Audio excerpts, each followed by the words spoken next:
Hello and welcome back to a brand new episode of the Pick a Side podcast.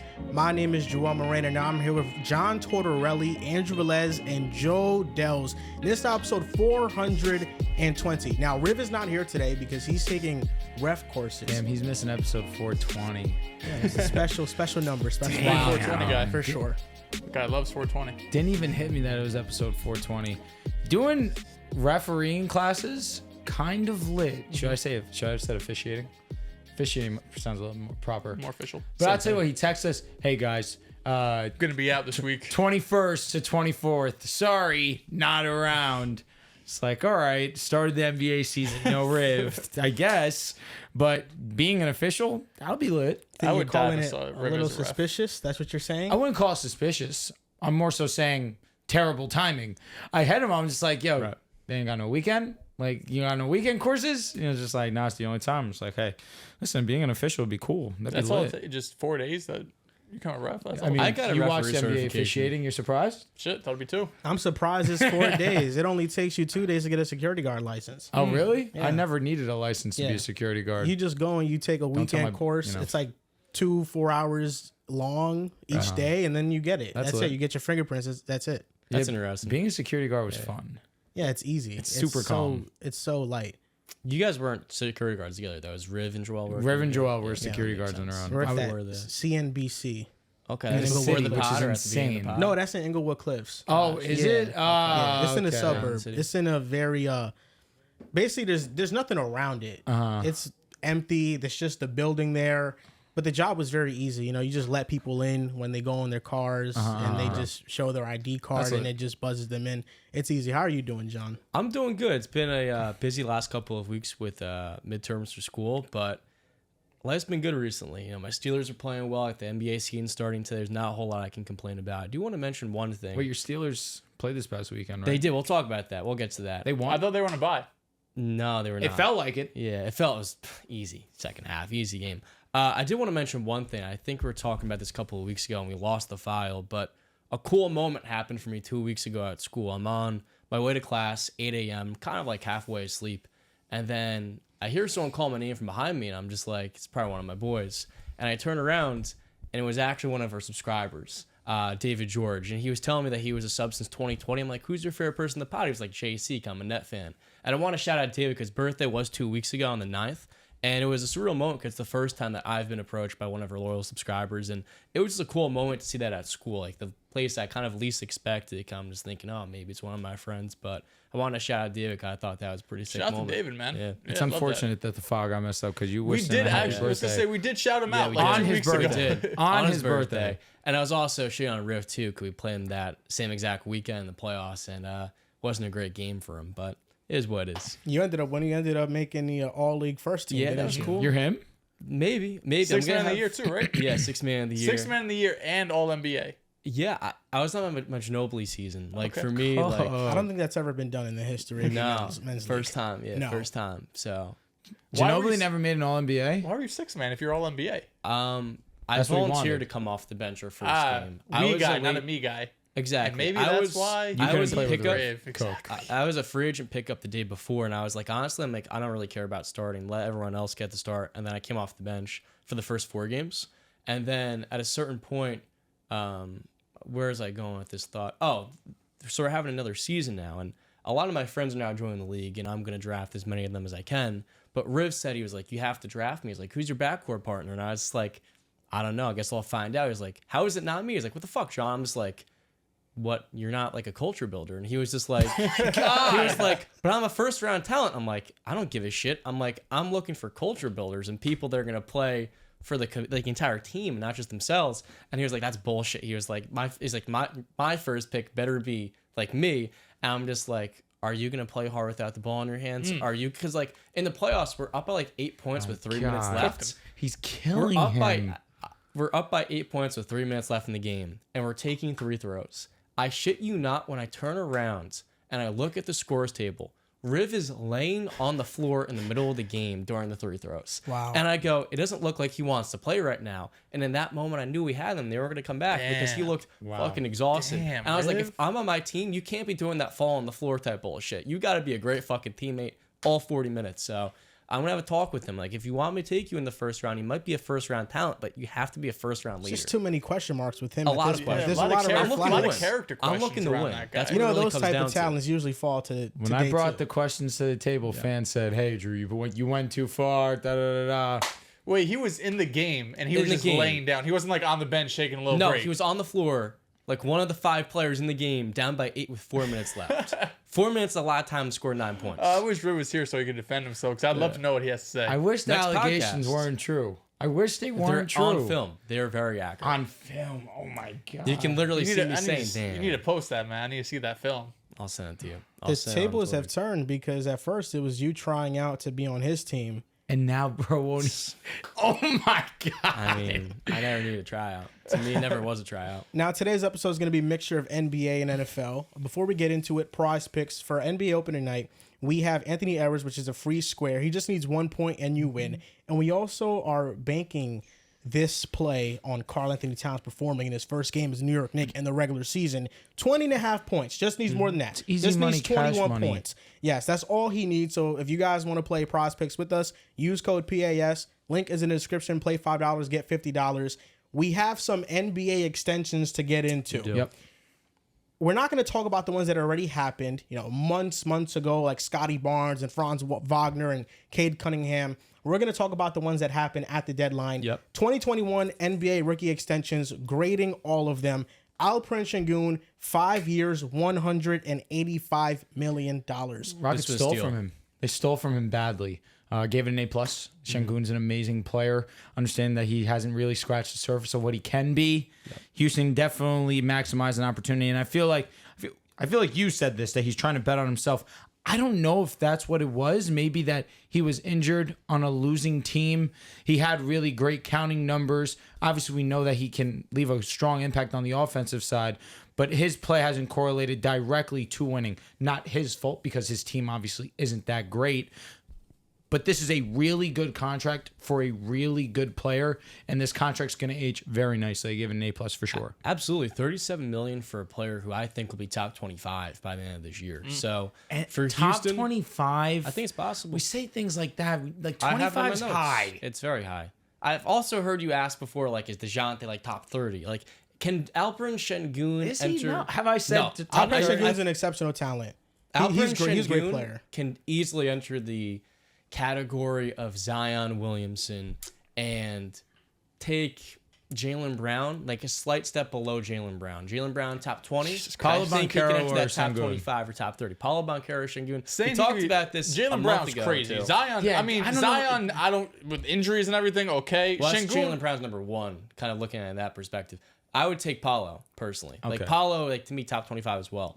But can Chet Holmgren or him? Chet Holmgren? Oh, I would take Alperen Şengün. But I think I would take Chet. Chet's definitely in that conversation. He the deserves thing to is, be. when you're top 25, if you have one great season, you'll go into the next season in that top 25 Like Brandon discussion Ingram a because few guys are years going to ago. fall off, So you're Yep. going to have that like top 25. It's really the top like 10, 15. Most of those guys are stamped. Once you get Yes. to like 25 to 30, one good season, one bad season, one dude gets injured, all of that can change. But I gave it an A2. I mean, Şengün, I think the question marks on like, can you build a defense around him? I think that's fair. But like you said, John, $37 million for a guy that can be a focal point of an offense, right? The end of last season with him out and Jalen Green popping off the way he did, that's what I'm most interested to see, how this translates going into next season, because we're going to talk about Jalen Green in a bit here. But this looked like the cornerstone of the Houston Rockets. If you have to pick one guy who you're going to build this team around, Şengün, he got the money. He deserves it. This was an A. The only thing I didn't like about this deal was that there's a player option in the 5th year, and it gives Alperen Şengün a lot of leverage in that final year. If he wants to go didn't into like free that about agency, that? no, for him, I do. Yeah. For the Rockets, I don't, because you don't have control over him for 5 years. It's only 4 years. I mean, 4 years and is then- a good amount of time to Yeah, figure it out. I understand that, but $37 million a year at that point in time, I think He'll Alperen decline. Şengün is going to be an all-star level player, yeah. and he can choose wherever he wants to go. So for the Rockets, of course, you have him locked down for 4 years, but you would rather 5. More than anything, he could decline and just extend with the Rockets course. for $55 million at the time, whenever it's going to be. Şengün, I think he's only had one real year where he's been the focal point of the offense, and that was last year, and he was an all-star level player. Yeah, he was great. With Steven Silas, he wasn't given those sort of keys, and he's a center that can play point guard. He's a double-double machine who can play make at a really high level. I think he's going to be the best player in this draft, and I've said that multiple times before. Jalen Johnson, 5 years, $150 million. $30 million annually. Now, this was an A+ for me. Full control for all 5 years, $30 million. This is Jeremy Grant money. You think about it. This is a really good contract because as Atlanta has kind of remolded the roster the last year or two, Johnson's been the exact example of a player that you want to keep long-term around Trey. Like the perfect secondary option. And last year, he did miss a little bit of time early in the year, and you saw without him in the lineup just how much they fell off defensively, how much versatility they lost, because in many different ways, he is the new age power forward that can do a bit of everything on the offensive end, but then defensively brings value on and off the ball. So I think long term, this is a key building block, whether you keep Trey or you move off of him. So I would give this an A as well. You have to. Got to hear what Jason Tatum says in the band. I got it. At first, NBA.com made a mistake. Said 3 years, 150, and I looked down like, damn, Jalen Johnson's getting 50 M's. No, but 5 years, 150 obviously makes a lot more sense. $30 million for a player like Jalen Johnson, who's a lot of people's favorites to win MIP for understandable reasons too. Can obviously get to a bucket himself. Solid rebounder, solid connector as well. Really good defender, really lengthy. He can go and can space the floor with Trae Young alongside Trae Young as well. Really great deal, especially when you're trying to build that foundation of you want lengthy sized wings that can go out there, guard on the perimeter, stretch the floor as well, and that's exactly what you want around Trae Young. So this one definitely, I'm thinking A-, 30 M's, 5 years, A- for right now because he can still get better. I feel like he's scratching the surface of what he can be, but A- is still a conservative grade, and I'm fine with that. Yeah, I think A+. This is probably my favorite deal out of the bunch because I think for $30 million a year, if he just plays at this level, it's probably worth it. Maybe a slight overpay, but we're expecting him to get better. You mentioned it. He's the favorite to win most improved player. He's going to have so much more in his play this season now that DeJounte's there and could really fit in as that secondary option on this Hawks team. And he has everything you could want in a wing player, right? He could play on the ball. He could defend. He has the size. There's not much lacking from his game outside of just growing on what already is there. So even if he improves like 10%, it's going to be a great deal. If he really takes that step that a lot of people are expecting, this could be one of the better contracts in the NBA. Let me ask you guys, he's the favorite for most improved player, but last year he averaged 16 points, 8 rebounds, and 3.5 assists. You have to average like 20 plus to get most improved. What's he have to average to actually like 21? Be a certified I was thinking most 21, improved player? 22. I don't think he's a favorite. I think he's maybe like the third or fourth. Is J-Dub there? I also saw Cade Cunningham is a potential, which Cade is fair. I think Cade Cunningham has a legitimate shot. Currently, the favorite's Wemby. Then the top three after would be Giddey and MIP? Kuminga. Yes, most improved player. Wemby? Yeah, that shit's funny, man.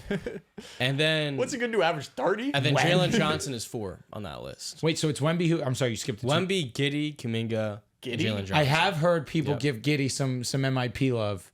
How's Giddey? Because he's gonna have the opportunity, which is insane. But I get it. It makes sense. I like Jalen Johnson the most there. So I'd bank on him. If Wemby balls out, I guess it. I can't believe that he's actually going to be nominated. Wemby averaged 24 last year, did he not? Was it 24? It might have been 20. I was thinking 22, 24. Yeah, I knew it was like around low to mid. He has to take the 27. 21. He's only 21. It was 24 in the second half. Okay. Oh, yeah. right. Second half of the season. He just gets to like 26. Yeah, if he averages 26, 27, he's going to be and he can MIP. do that 100%. honestly. Yes. Way the defensive player of the year. Yeah, there's no doubt. Jalen Suggs, 5 years, $150 million. I thought this was a C. I don't really love it. $30 million is a lot. He's the heart and soul of the Magic, but you have to think about this contract while comparing it to other players. Malik Monk just got what, 18 mil from the Kings? Yeah. I think Malik Monk and Jalen Suggs are probably in the same tier type of players. I think Malik Monk might be a little bit better than What him. did you just give Jalen Johnson? A+. Okay, but so he gets an A+. I think he's better than Jalen Suggs. I don't disagree overly, but we just saw Jalen Suggs be an all-NBA level defender on top of improving his three-point shot from what was a miserable three-point shot to now, wow, he's upwards of 40% on a team where the Mavericks, their glue is defense, and he is not the focal point because that's Jonathan Isaac when he's on the floor, but he's definitely their second most important defender. That's kind of where a C to me is disrespectful. I gave it a B+. He's not an all-star level talent. He isn't. I don't disagree. Jalen Johnson with that. isn't. Exactly. I think Jalen Johnson is. But Right now? I think that's Jalen off Johnson can become potential. one. become I think one. Jalen Johnson can become an all-star Okay. within this deal. He could become. I don't think Jalen He's not one Suggs right can. now. Suggs averaged what this past season? 14, 13 as your number 3 option. I do think Jalen 40% Johnson, three. Jalen Johnson's upside is definitely agree. higher. But for the Magic's team, it's not an A+ slam dunk home run type of signing, but it's a B+. This is a guy that you need to keep around. Your best perimeter defender has taken a huge growth year to year, absolutely. keeping this court together. $30 million for what he gives you in today's NBA, I don't think is crazy. What's the contract that Derek White got? He got I'll double check close that to for you. 40. And Drew Holiday got what, 36, 37 Yeah, mil? That sounds right. 36. the Drew Holiday White contract. got 125 for 4 years. Okay, so a little more than 31. 30. Yeah, I was Oh, gonna wow. say a little I thought more. it was than Derek more White, than 30. Derek White got Definitely 31 better mil and player. Jalen Suggs got Right. 30 mil. I think that's an overpay for What this Jalen comes Suggs. down to, and we saw this with the Franz Wagner deal, Orlando's a smaller market. It's looking to keep their guys in-house. And if they had to slightly overpay to keep them, they will. For Suggs, I think the only question is injuries, because his first 2 years we saw him play 48 and 53 games. If he has those injury bugs reoccur on this part of the contract, I would say a seat's possible. Yeah. But with just how valuable he is to this Orlando team, it's very Marcus Smart-esque with his time in Boston. He is the heart and soul, the heartbeat of this defense. If Jonathan Isaac misses time and you don't have Jalen Suggs, now what was a top 3 defense last year would fall off a cliff quite a bit. And like you guys highlighted, he's gotten better every single year, specifically as a three-point shooter. He made 21% of his threes as a rookie. Last year, 39%. He's gotten better at the rim. If he just takes incremental improvement as a passer and a shot creator, just slightly alongside that duo, I think this contract will be about a B. Damn, I did not realize Derek only got 30 a year. I thought it was 40. Yeah, that was an amazing contract. Now to look back I wonder at. if those two decided to take a little bit less in order to keep this Yeah. core together. But possible. I agree with you. Regardless, they're in the luxury tax, that the is Celtics. facts, So, but that's still Yeah. a great deal considering what Jalen Suggs. So I can see where your mind's at. yeah, Jalen Suggs, I mean, he got paid deservedly so. Yeah. He is the heart and soul of their team defensively. His perimeter defense is very important to them, but I think of that deal similar to how I think of the Raptors paying Emmanuel Quickly. On the open market, who would give Jalen Suggs $30 million a year?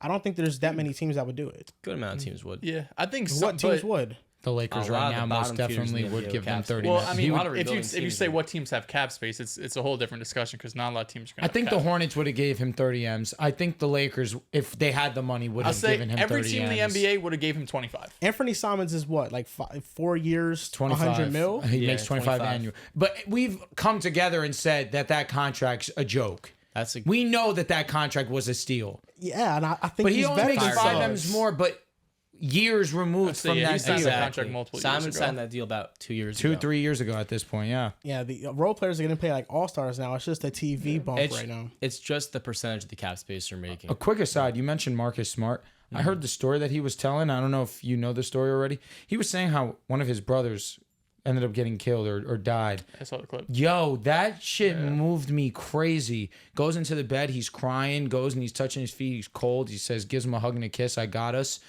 And obviously powerful now, story. bro, that messed me up. Mm-hmm. Brother goes to him and is just like, bro, me and our other brother, we ain't got it like that. It's on you.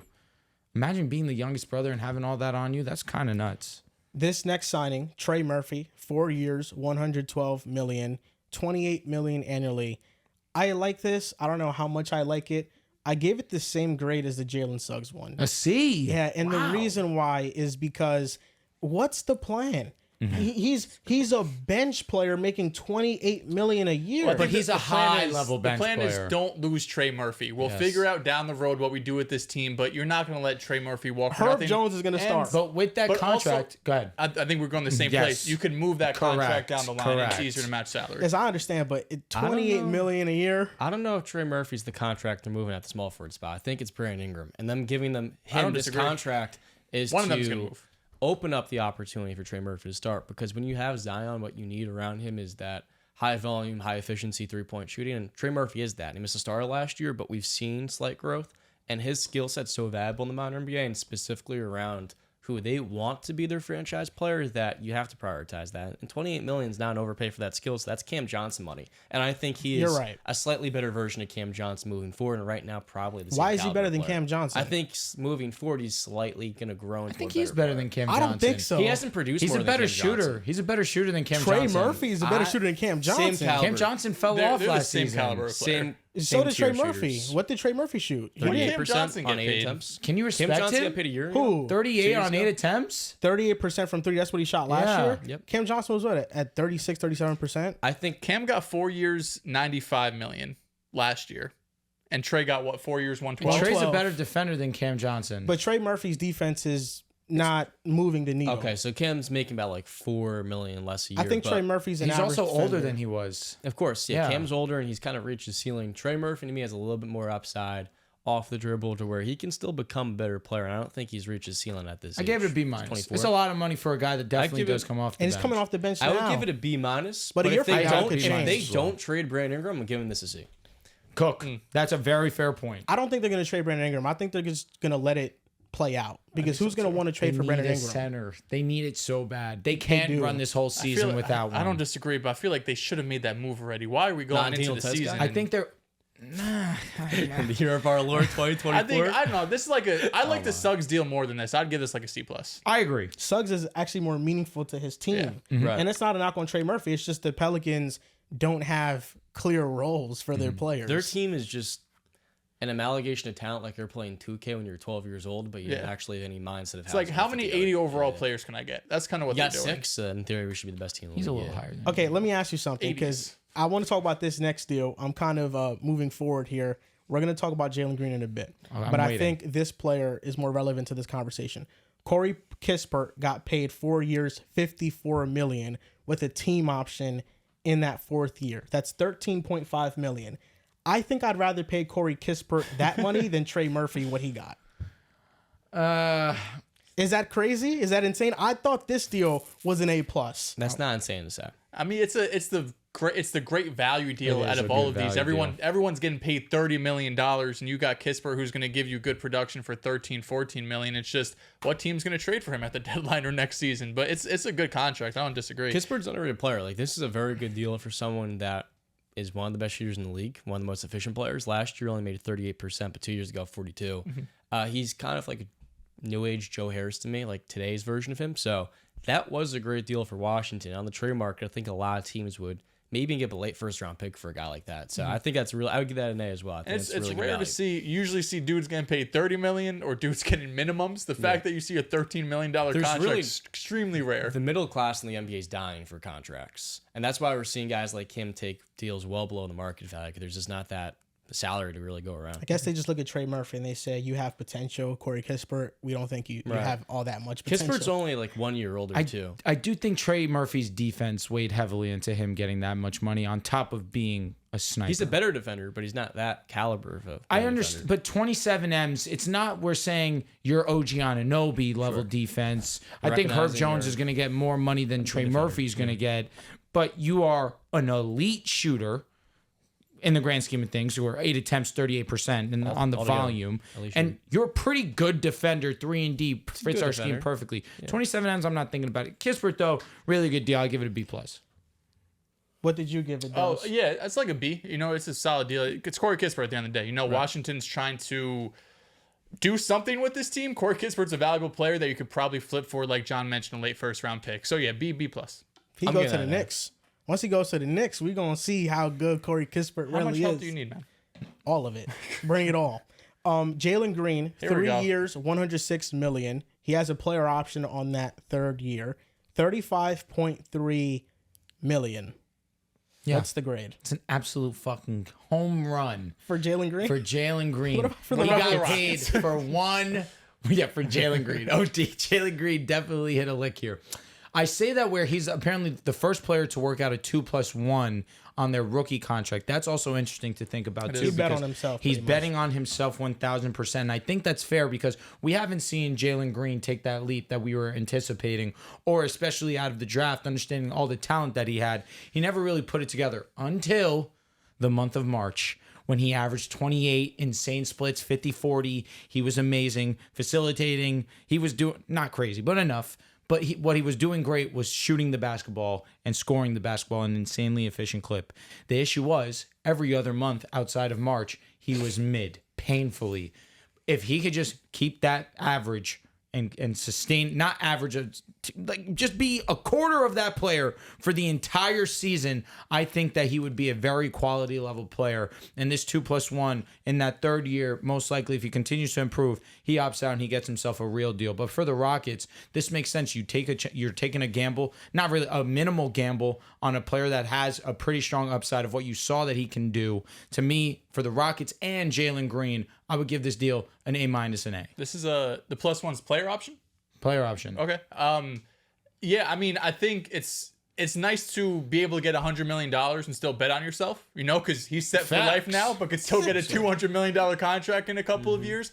But I mean, yeah, I think it makes sense for both sides, because Houston definitely still wants to see who really is Jalen Green, right? Because the player he was the last month and a half of last season, he's probably not that, because he's playing at an all-NBA KD level, efficiency level that he's probably not going to be able to reach. But can he fit within this group with all these other young players, with Şengün, who I mentioned earlier, really is the building block of this team? If he's able to fit in nicely, okay, in a couple of years we could talk about a real long-term extension. But if things go south, if the defense never comes around, if the shot selection continues to be sketchy, you're not locked into this 5-year contract where it's a contract that could get difficult to move down the line. So I think it makes sense for both sides, because then also Jalen Green proves to the Houston Rockets, I could fit here, then we could have a long-term solution for him, and he could be the long-term too. So yeah, I think it's a good deal for both sides. And what was it, 37 a year, you said? 37 and a half? It's a lot of money. 35.3. 35. It's a lot of money, but Jalen Green showed that this is a guy that can average the high 20s. If you need him to put the offense on his back for a little bit of time, it might not be the prettiest all of the time, but he's able to give you 25 to 30 a night. Right. Jalen Green is one of the most odd players in the NBA, because his best basketball has always come in the last month of the season. And it's tough because then the new year starts, he plays like dog shit in the first couple of months. And last year, he was really bad to start the year. He was actively holding that team back.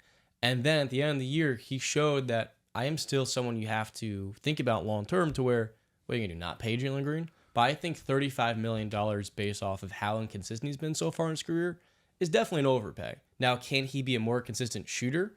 We have no idea. And that's what we're about to find out this year. So I'm going to give this deal a C+, because I believe there's a lot of upside here. But at the same exact time, I think long-term, a guy like Reed Shepherd and Amen Thompson have a lot more realistic upside they can attain, to where Jalen Green is showing a lot of flashes, but we have to see him put it all together. So I have to disagree with you, John.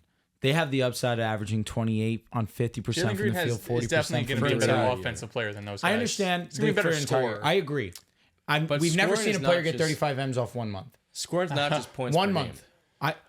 I agree with that. Efficiency matters. His efficiency was silly. It was insane. In that month of March. For a single month. It was like 18 games. I'm capping. It was a lot of games. It was like 14, 15. 50% from the field, 40% from three. As a rookie, he was up there with Allen Iverson for single game and double game stretches, where he was very explosive. And we know there's a lot of volatility there, but efficiency is a huge part of it. And when you look at his 3-year sample size, he's been an efficient scorer. And so I look at what he's been with everything in mind, and I think he still has to show a lot. And parts of his game can easily still be improved. I think his floater, his runners, everything inside 15 to 5 feet, and his then layup finishing through contact. I mean, he's got some velvety flow, but it's a matter of some velvety flow. No, the Erykah Badu be playing when Bro be playing basketball. It's a matter of just putting it all together, and I'm excited to see him play this year, but he is such an X factor. There's a wide range of outcomes for him. I thought this was a C-. Had a feeling. He got paid off of potential that he hasn't hit yet for a consistent period of time. I was going to say. That's what he got paid for. And this deal kind of reminds me of the Warriors paying Jordan Poole, but Jordan Poole's contract was more justified because of what he had accomplished prior to getting that deal. Jalen Green's betting on himself, but let's say he doesn't hit this upside that the Rockets are expecting. He's getting paid that type of money, and now he's pretty much not going to be able to get traded on the market with the salary he's making if he underperforms. Now, if he performs to the level of this deal, then you don't want to trade him. You want to keep him for the long-term core. But right now, it's just very risky. It's very risky. I mean, only getting $2 million less than Şengün. I think there's a bigger gap between those two. I want to say you're underrating Reed Shepherd, because Reed Shepherd's a way better shooter. He's a better passer, clearly better defender. Okay. Jalen Green's a way better athlete. You said Amen Thompson as well, correct? Yeah. Okay. That's the one that I really disagree with for the fact of offensively scoring the basketball definitely is going to be more difficult for him if he does not learn to develop He a might shot. have been Absolutely. ill-advertised. Amen. He might not be a point guard in the league. I agree. I don't think he's going to be a point He guard. might be just like a small What's he gonna forward. be? I think he's a small forward. But again, I don't want to Combo. overharp on this month of March, but it's the only real case that Jalen Green has to make this money. He's not a playmaker. He's not a passer. That's not his game. He also played some but really he bad was Chiefs. okay. They played OKC in that run. They played the Suns a couple of times. They played the Kings. There's some decent games scattered in there. There are a lot of very good opponents that he played But well there against. were some mid teams. I'm not going to say you're wrong. Yeah. But Combination against goal? the Suns, he killed them. He was Mavericks are in that run as well, if I'm not mistaken. He played some really great ball. Not a great playmaker, but showed flashes of being able to just hit the open guy, not do too much. But he was still efficient with his opportunity with the basketball in his hands.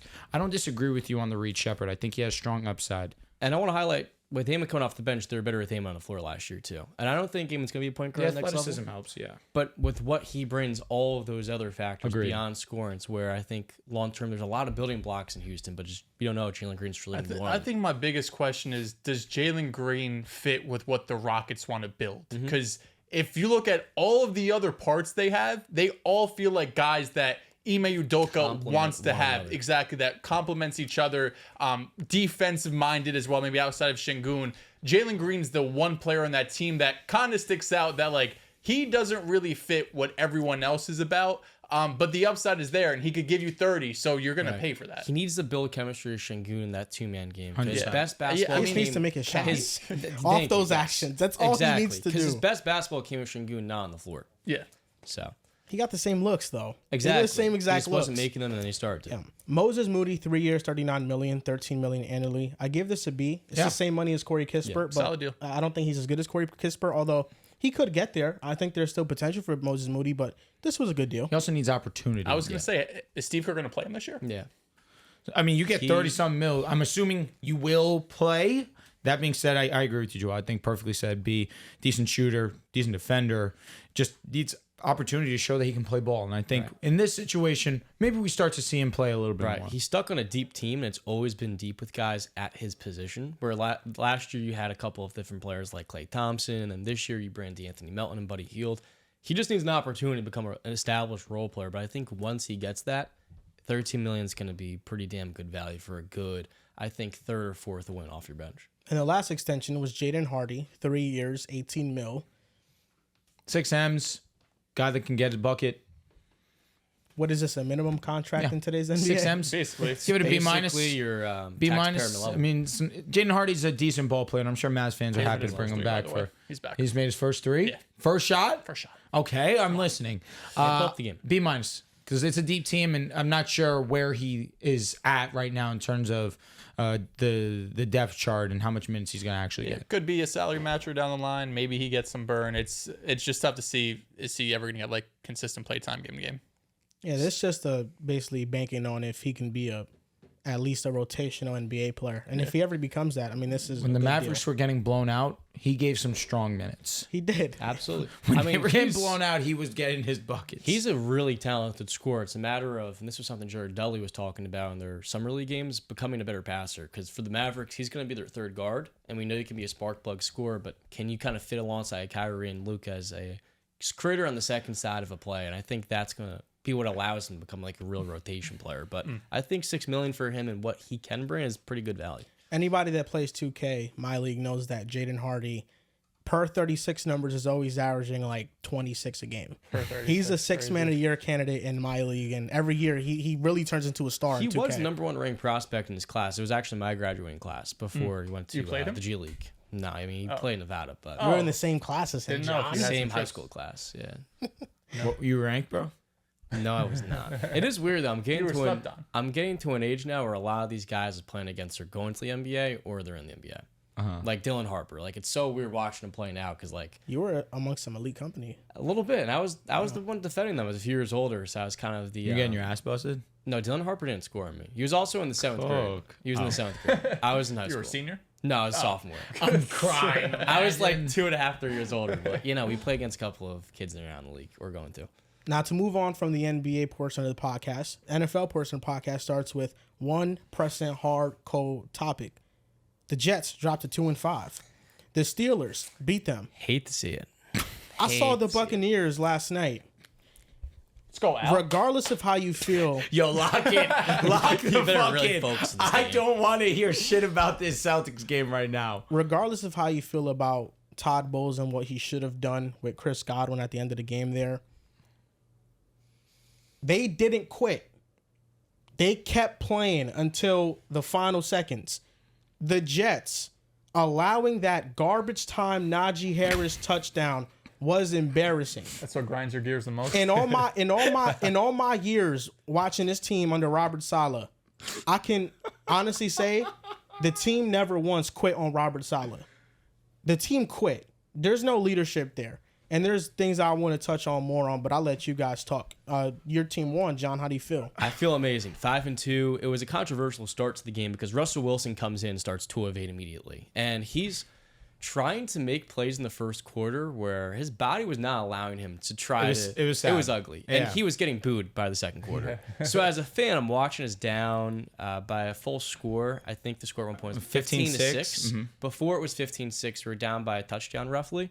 And I'm thinking to myself, damn, this Jets team looks kind of good. We were smoking you offensively. guys. They look kind of nice. First few drives, you guys looked really good for It a was quarter. looking like a blowout. It was. For Yeah. a single quarter. It And wasn't then that bad. No, man. almost 2 whole quarters. It was a blowout. You know what, Drew? Drew? I'm A listening. single quarter is all they could hold on to. And I really hate to see it. And I feel so bad. I don't even want to fully go into your team. Feel bad? I Feel feel bad? bad. John, what I is feel there a to little feel bit bad bad. about? How many times did they come into the season and they talk about how bad the lot of Steelers are shit. supposed to be? If memory Mike serves, Tomlin's overrated. I think Joel Defense said overrated. the Steelers are a fucking dog shit team. They fucking Talk, suck. They talk, won't make the playoffs. talk. Tomlin's streak will end because it's due to end at some point. And I said, not this year. Definitely not this year. I think Still you got have the them under Ravens 500 twice, this right? year. And we had Still the got the Ravens. Bengals twice. Too. Yeah, the Didn't you have them Ravens. under 500 Lamar hasn't losses? beaten us My in 5 bad. years. You know what was also classic? He goes in. I was sophomore in high school or junior in high school last time Lamar beat us. It's been a long time. He goes in our group chat with our buddies who are Steelers fans, and he goes to them, "Hey, Steelers fans, you ready to get skull fucked?" And then he didn't answer the chat the rest of the game. Not surprised. 'Cause in the second half, the Jets let up 31 unanswered points. And you guys did deal with a couple of injuries in their secondary. DJ Reed, obviously. Michael Carter. Sauce missed roughly a quarter. But I think what it really came down to, you guys cannot stop the run. That's one part of it. And that's some of the issues that maybe Hassan Reddick can slightly improve. You've also got yourself 3 games behind the first place Bills. And I look at their offense, which is trying to rebuild this chemistry of Devontae and Aaron after not playing together for a couple of years. And I think, unfortunately, you guys have just dug yourselves in too deep of a hole to really revive your season at 2-5. But there's still a little bit of hope for you guys. There's still a lot of talent on this team. The schedule's not bad. That is schedule's the not only too bad. fucking saving grace for these idiots. You know that ESPN has the Jets playoff chances at 47%. Yeah, it's crazy. That makes my stomach It should hurt. be- It's a coin flip. It should be 20%. It should be 13%. Oh, because that's rude. That's rude. That's rude. I'm watching Joey Porter strap up Garrett Wilson and Devontae Adams. I'm watching Najee Harris, who sucks apparently, run all of your guys' throat. He does suck. Back-to-back 100-yard games. No, he sucks. John, huh? I cannot 5 yards wait. to carry for a second I week in a cannot row. wait to give my stats, but continue. And then I'm also watching Russell Wilson, Joel. Tot your fucking secondary up left and right. Your corners Thank can't you, George turn Pickens. their heads. Thank you, Daddy. George Pickens, 111 yards. He was toying with you guys. And want to know what's even sweeter about that? Toying. You don't even think embarrassing. You don't even think George Pickens is a wide receiver 1. And the same way last year in the second half of the year, he was a top 10 receiver. talk. He was eviscerating your secondary down the Who? field. Brandon Echols? It Really? didn't matter who it was. Sauce Gardner on the deep shot. I mean, at the end of the day, I think you saw a little bit of some of the guys underrating. George, Najee, Russell Wilson. The Steelers team's about to take flight. But unlike you guys, we're not missing the playoffs. We're actually going to the playoffs and win a playoff game this Oh year. my god. So Winning the game this year? we are winning a game. Go this year. Steelers. At One 5-2, I think you guys gain a warm appetizer of the NFL's top 3 defense at the very least, because we don't even have Nick Herbig. We just got Alex Highsmith back. We had the best D-line in football. We're getting back Cam Sutton later in the year. We have one of the best safety rooms with Deshaun Elliott playing like a star right now. And I think the best part about it is that this offense finally has life. And there's no better get-right week to get our offense going than against the Jets. Now, I'll say this, John. I can respect and admire the Steelers culture and what they've built. I think Mike Tomlin is a great head coach, even though he hasn't had playoff success in a very, very, very, very emphasis on very long time. That being said, one thing you know that the Steelers will always do is they will show up and they will play. And they will play hard for Mike Tomlin. And he was justified in making the quarterback change because I thought there were things that Russ did that Fields didn't. He got to his check down. He gave George Pickens chances down the field. Now, how that gets managed throughout the season, who knows? I don't want to make this about the Jets defense because really the Jets defense, after the offense was lifeless, gave up on the game. And our secondary got eviscerated with injuries, with Sauce Gardner going down, Ashton Davis going down, who is replacing our starter Chuck Clark, Michael Carter, DJ Reed didn't play. This is a defense that is not as good as it once was last year. We know that, but they gave us chances in this game. This is what I look back to, and this is why this loss pissed me off the most. The Jets were up 15-6 with a little over a minute left in the first half. It's 2nd and 4.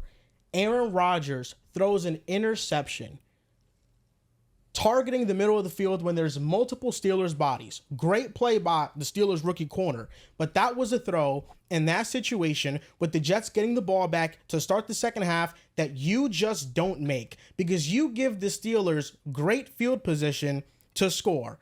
I thought that was the turning point of the game. From that point on, 31 unanswered points by the Steelers. The Jets didn't score at all. Aaron Rodgers, for him to have the nerve to say after the game that the energy was flat before the game and at halftime, isn't that your job? Could you ever imagine Tom Brady, a Peyton Manning, a Drew Brees led team ever having their team being flat energy-wise for a primetime game? It was embarrassing. And this is the truth.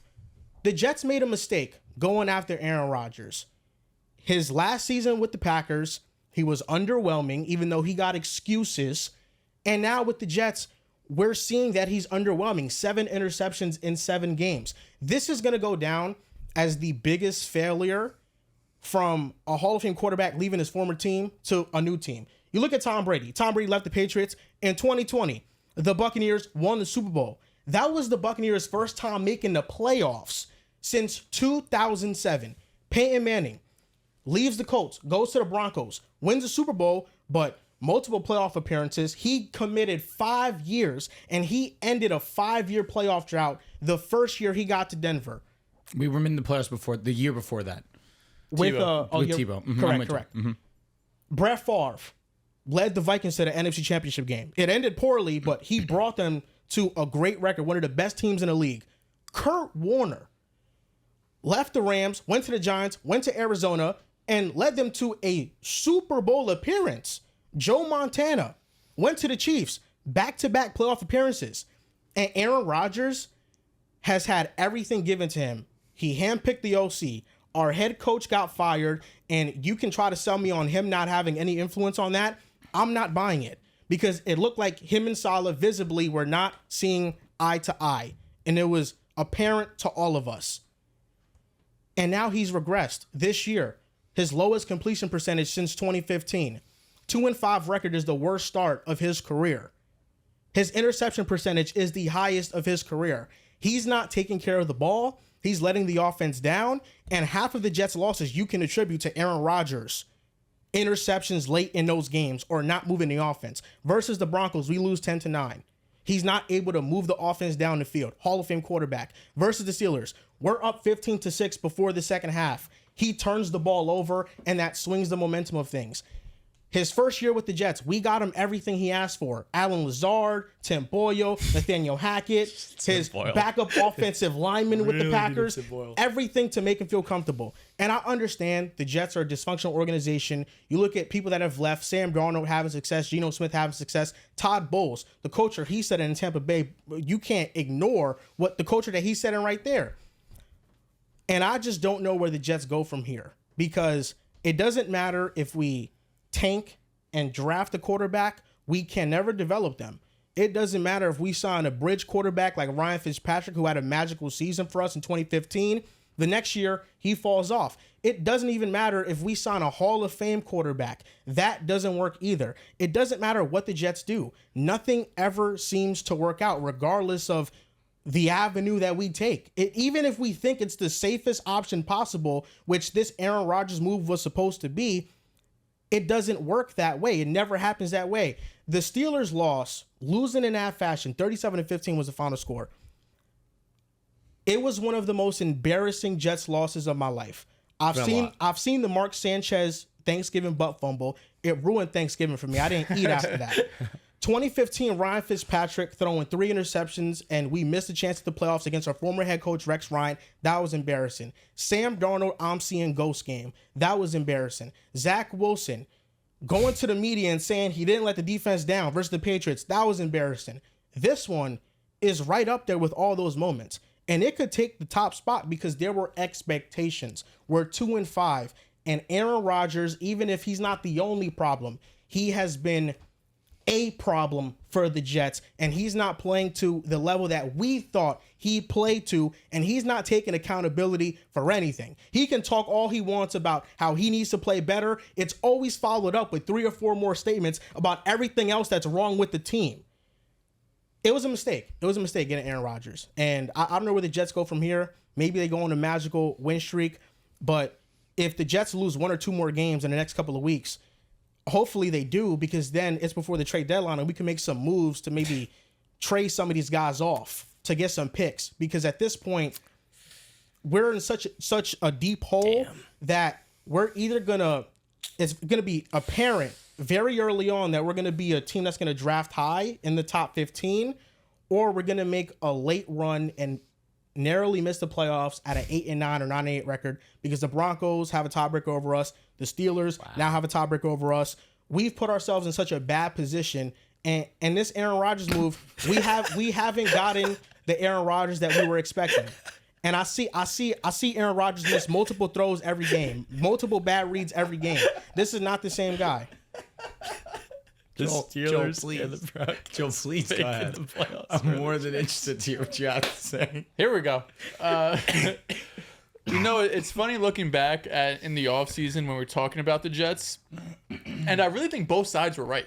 Like, I think Jets fans had every right to be excited for this season, right? Because when you look at the roster as a whole, it looked like a pretty good roster, right? Sure. That's not just us. You look at ESPN Analytics put out their preseason stuff. They had the Jets as the 6th best roster in the league, 4th best, one of the top rosters in the league. So it wasn't just some Jets bias, oh, you do this every year. I think there was actual proof to back it up.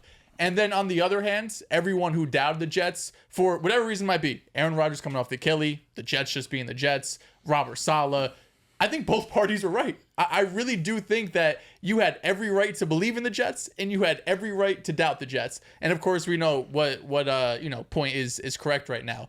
The Jets are a mess. 2-5, season's over. I have no hope that this team is going to turn anything around. I don't care who we play. There is nothing that they have done for 7 weeks of the season that gives me 100% confidence they could go in and beat the Colts. How that they could go in and beat New England on the road, Arizona, all of these teams that they are clearly more talented than. There is no way in hell they're going to go 3-0 against those teams. That's just what the Jets have shown me over these last 7 weeks. They are not going to be able to go and just easily win games, right? You look at the 2 wins they've had this season, a narrow victory over the Titans, who we look back on now. Defense is really good. That offense is terrible. Again, they only scored 14 points, but that's a team that is not very talented, especially on the offense side of the ball. And then the New England Patriots, which is really their saving grace of the season. That Thursday night football primetime game. Aaron Rodgers looks amazing. He's rolling out of the pocket. The offense is popping. That's really the only win. They only have 2. That's really the only game you can look at and be like, this is how it was supposed to go. But I think that the biggest issues with the Jets right now is that it's always something new. Right? Usually when you look at bad teams, there's 1 or 2 things you could pick on, right? Like for the Titans, for example, Will Levis is a turnover machine. That's why they're losing a lot of these games. When you look at the Bengals, who I don't think are a bad team by any means, but you could look at the defense, who've had trouble stopping basically everybody this season. With the Jets, there's always a new reason why they're losing this game. I said it last week. They find new ways to lose. But beyond that, new holes open up every single week. The rush defense has been atrocious basically all season long. The secondary has not lived up to expectations. Sauce has not played at the same level he has the last 2 years. Now on top of this, we're just piling up some injuries, so not really their fault there. There's some weeks the offensive line looks terrible. There's some weeks the run game can't get anything. There's sometimes Garrett Wilson does not look like the wide receiver one we thought he was going to come in. There's times where Aaron Rodgers looks great. There's other times he looks like a bottom 10 quarterback in the league. There's really no consistency on any unit of this team that you could rely on week to week that you know is going to show up and perform. And then on top of that, you fire Robert Saleh, and Jeff Ulbrich is supposed to be this guy that Woody Johnson's words supposed to give spark and energy to this team. And his second game coaching on prime time, you come out flat. Aaron Rodgers' words, you come out flat to start off the game. You're flat in halftime. What was the point of firing Robert Saleh then? Like, this was the reason you did it, was to get this new energy in, and there's no energy there either. So, I mean, listen, the New York Jets, until they show me otherwise, I'm not going to sit here and be like, I can't wait for the season. The rookie quarterback they may or may not draft over these next 2 years. Oh, it's going to work out. I mean, it's 15 years. They haven't made the playoffs. It's 15 years of them trying different GMs, trying different head coaches, trying different routes, like you mentioned, Joel, bridge quarterback, rookie quarterback, veteran quarterback, different head coach, offense, defense, different general managers from all these teams who have succeeded. They've tried everything, so I give them that credit. It's crazy to just have one guy in there for 15 years and it never works out. I'll give them credit for trying different things, but they failed time and time and time again. And I do think this is probably one of the 5 worst losses that I've seen as a Jets fan, because this was a must-win game. This was a game that, even if you lost a heartbreaker on a game-winning 55-yard field goal from Chris Boswell, you're coming in being like, damn, season's probably over. But to lose in that fashion, that it's 15-6, you throw an interception, and everyone just looks around and says, oh, this is it. The season's over. We're not going to score on offense anymore, and we're going to let the Steelers do whatever they want on the other side of the ball. So, yeah, really demoralizing loss for the Jets. And it's crazy to think last year that they were in a better position with Zach Wilson. Really, the last 2 years, they've been in a better position with Zach Wilson 7 weeks through the season than they are with Aaron Rodgers and Tay and all of these dudes. It's embarrassing. And Woody should be embarrassed. And it's going to be a clean slate next year. And they'll hire some, high-ranking offensive coordinator to become the head coach. The shit's not going to change. The Jets are a laughingstock. 2 years ago, you guys were 4-2 with Zach Wilson starting the year. That 5-2 maybe. 4-3. 4-3. Mm-hmm. I do want to say, Rodgers is getting too much blame for this loss. You guys were down early in the third quarter, 15-16. You got the ball back after half. His interception to Garrett Wilson was a perfectly placed ball which ricocheted right off his shoulder pad and was virtually a pick six. That was the player who lost the game. The drive before that, we punted the ball, though. Yeah, he did. Yeah, he had a quick, I think it was a 3-and-out, and the Steelers get the ball right back up. But that was a good ball down the field. Could have been a scoring drive to take the lead. Could have been like a good 15, 20-yard gain as well. Absolutely. At least. I think it was 25-30. There's no doubt that that's a major mistake. And then you could go, Drew. That's a major mistake, but that's supposed to be your wide receiver one. But listen, it all started because Aaron Rodgers threw a pick before the half. There's a minute left. It's 2nd and 4. You have the check down open to you. You don't have to make that throw. It's 2nd and 4. We could have gotten a field goal and we could have been up 18-6 going into halftime, getting the ball. That interception messed up the entire momentum of the game. Honestly, I don't care about the interception, because every game you're going to have mistakes. You're going to have a fumble. You're going to have an interception. You're going to have a penalty. You can't have one thing go bad and all of a sudden, well, that's why we lost. No, you have to be able to bounce back from that. You're going to have bad shit happen to you. It happens to the best teams in the league, right? David Montgomery fumbled. The Vikings picked it up, scored, touchdown. They could have fumbled. They could be like, oh shit, it's over. But no, they're one of the best coach teams. They have a great offense, a great play caller. They have everything right. That's not just talent on the team. So they're able to bounce back from that. The Jets don't have that. They have a culture setter. Yes, Aaron absolutely. Rodgers, I don't care what nobody says. I don't think that wins are a quarterback stat, but quarterbacks set the tone for the team for the most part. Patrick Mahomes sets the tone for the Chiefs. Joe Burrow, before he got to the Bengals, they were a terrible organization. They had some seasons with Andy Dalton and Carson Palmer where they played really well, but they had 5 playoff wins in total before Joe Burrow got there. Mm-hmm. They have 5 with Burrow. He has set the tone for that organization. Quarterback set the tone. The Buccaneers were nothing before Tom Brady got there. They were a laughingstock just like the Jets for 10 plus years. He set the tone. They were 7-6. People thought they were dead in the water after they got blown out by the Saints. He set the tone. Aaron Rodgers is one of the 7 best quarterbacks in the history of the game. He's supposed to set the tone. And for him to act like he's not supposed to be that tone setter, that's what gets me pissed off. And we see the Packers now in the success that they have. Matt LaFleur was right all along. His offense was still successful with Aaron Rodgers, but they were right to move off of Aaron Rodgers when they did. You can argue it should have been a year earlier. Aaron Rodgers didn't even want to run Matt LaFleur stuff. We were over here questioning if Matt LaFleur is a great head coach. And now we see he's one of the 3 best coaches in the league. So Aaron Rodgers, he is a control freak, and he controlled the Jets, and the Jets are vulnerable enough to where we've never had a guy like that. And we let him come in and control the franchise, and now we see the result. And this would have happened in Green Bay had they let him do that to Green Bay. Absolutely. But they have more structure. I think this is the byproduct of a very impulsive, reactionary organization getting a very control-hungry quarterback. Mm-hmm. I mean, the reason why the Jets have never had a quarterback for my entire lifetime is that they're the same exact team that started every single rookie on week 1. Sanchez, Geno Smith, Zach Wilson, Sam Darnold. All of them have failed because you don't start quarterbacks week 1. Jets are one of the 2 organizations that do it. It's them and the Panthers. And it's why neither team has had a quarterback with the exception of Cam Newton. And then after all those years of failing at quarterback, you were desperate to get Aaron Rodgers, rightfully so, because he wasn't MVP 2 years before. But you've had to redesign the entire outlook of the offense around Nathaniel Hackett, who is arguably the worst play caller right now in football. Peyton Manning made Adam Gase a head coach. And Adam Gase is another example of that. But I think the problem with Aaron is the fact that you needed an offensive mind that he could mesh with, but he needed to have his own offense done a certain way. And because of that power that you gave up to Aaron, because of how much you're desperate to get him, I think this is the byproduct of that. This team has just no foundation whatsoever to really build off of, and I think that's been evident for the last couple of years. Now, usually I'm not a man who likes to kick people while they're down. That's usually not me. Now, I will say, I was a little surprised to hear nothing but pessimism. Nothing but pessimism. The entire spiel from the both of you guys was nothing but negative, and agreed. Understandable. There's nothing positive right now to look about with the New York Jets. However, because I owe some fans some solids, I put out a tweet. Hey, what do you think the excuses are going to be? Now, of course, one of the first ones, Aaron Rodgers isn't the same quarterback. That's obvious. That's very fair. I don't know if that's an excuse. This one made me laugh. Reason. Aaron is the problem. We need a player in the draft, or let's go get Matthew Stafford. That's pretty funny because Matthew Stafford's now available. Who knows? This one's cool.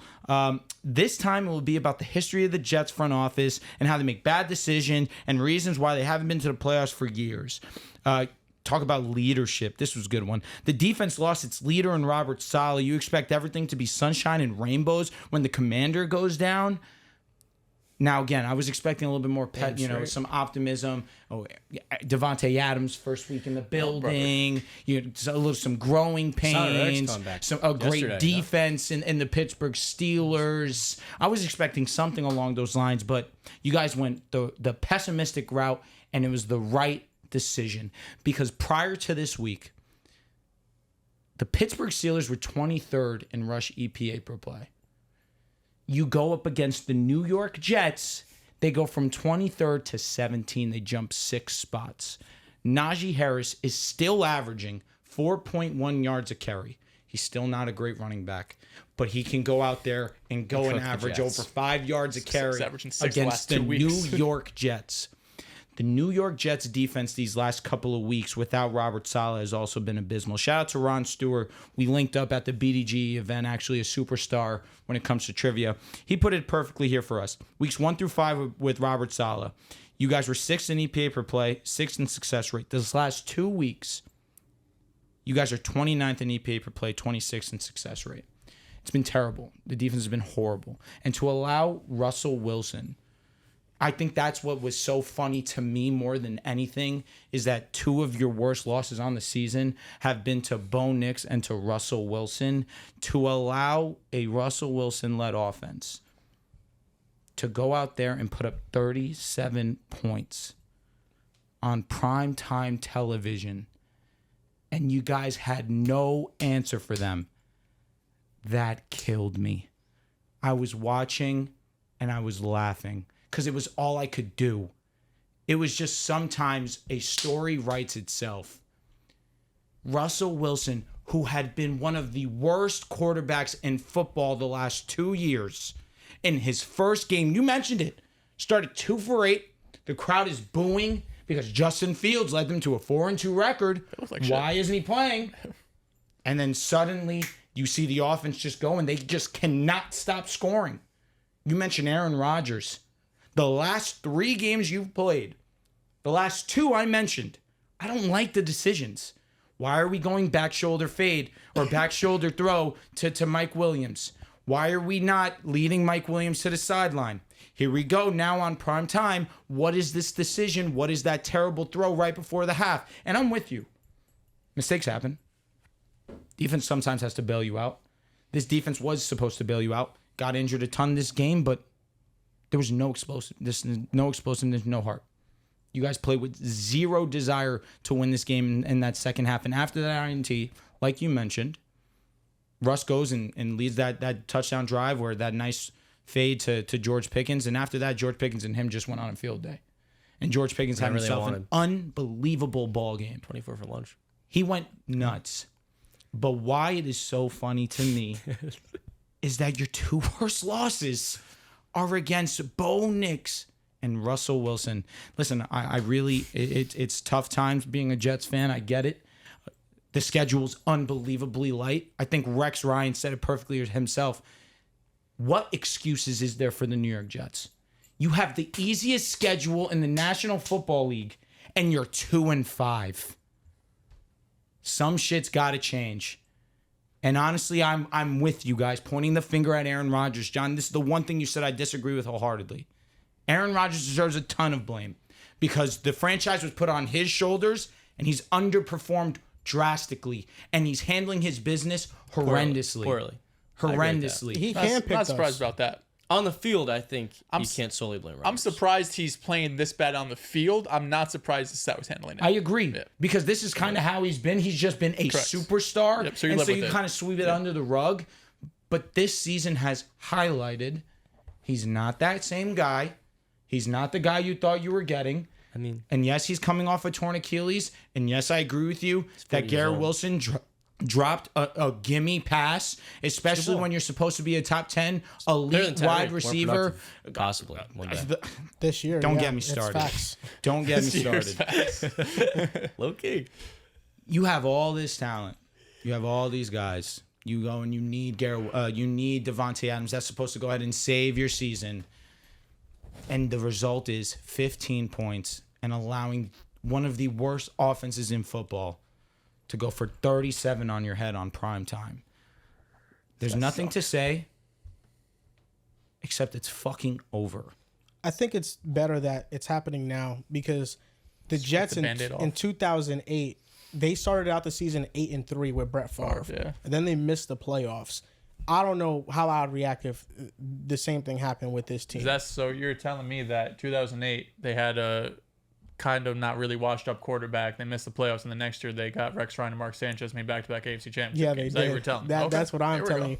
I think the last team to start off 2-5 and make the playoffs was the Jets as well. I think it was 2000s. Like in early 2000s with Herm Edwards. The Colts. I think that's the you play to win the game clip comes from. What record did the Rams have last year? 2-6.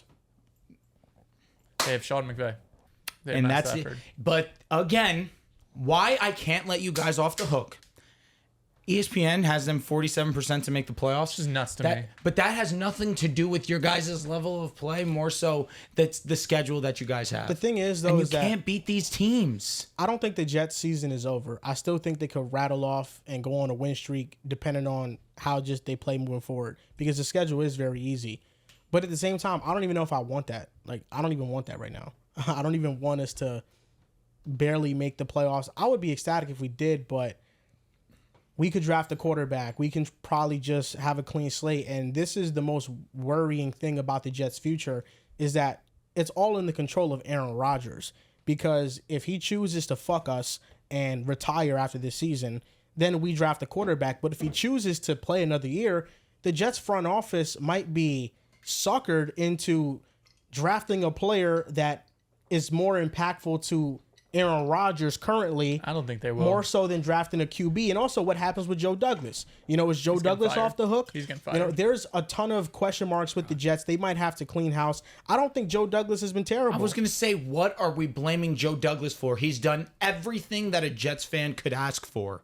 He just handled the quarterback situation so poorly. Did he? Yeah, he drafted didn't have a Zach backup. Wilson. That was a terrible mistake. He let go I of Joe agree. Flacco, and he never had competition or a mentor for Zach to learn from. I And then he agree. kept Do you know Zach what- as the QB2. Zach should have never even been active for the field last year. But the issue was that was not on Joe Douglas. Yeah, Aaron Rodgers was supposed to play and be that mentor. it's on you to have a backup quarterback I don't just. They got for a that's fair. 39-year-old. That's fair. You know what? That Joe developed injuries Douglas. before. Joe Douglas. They've played 90 games under Joe Douglas. You know what his record is? Is it? I'm gonna guess.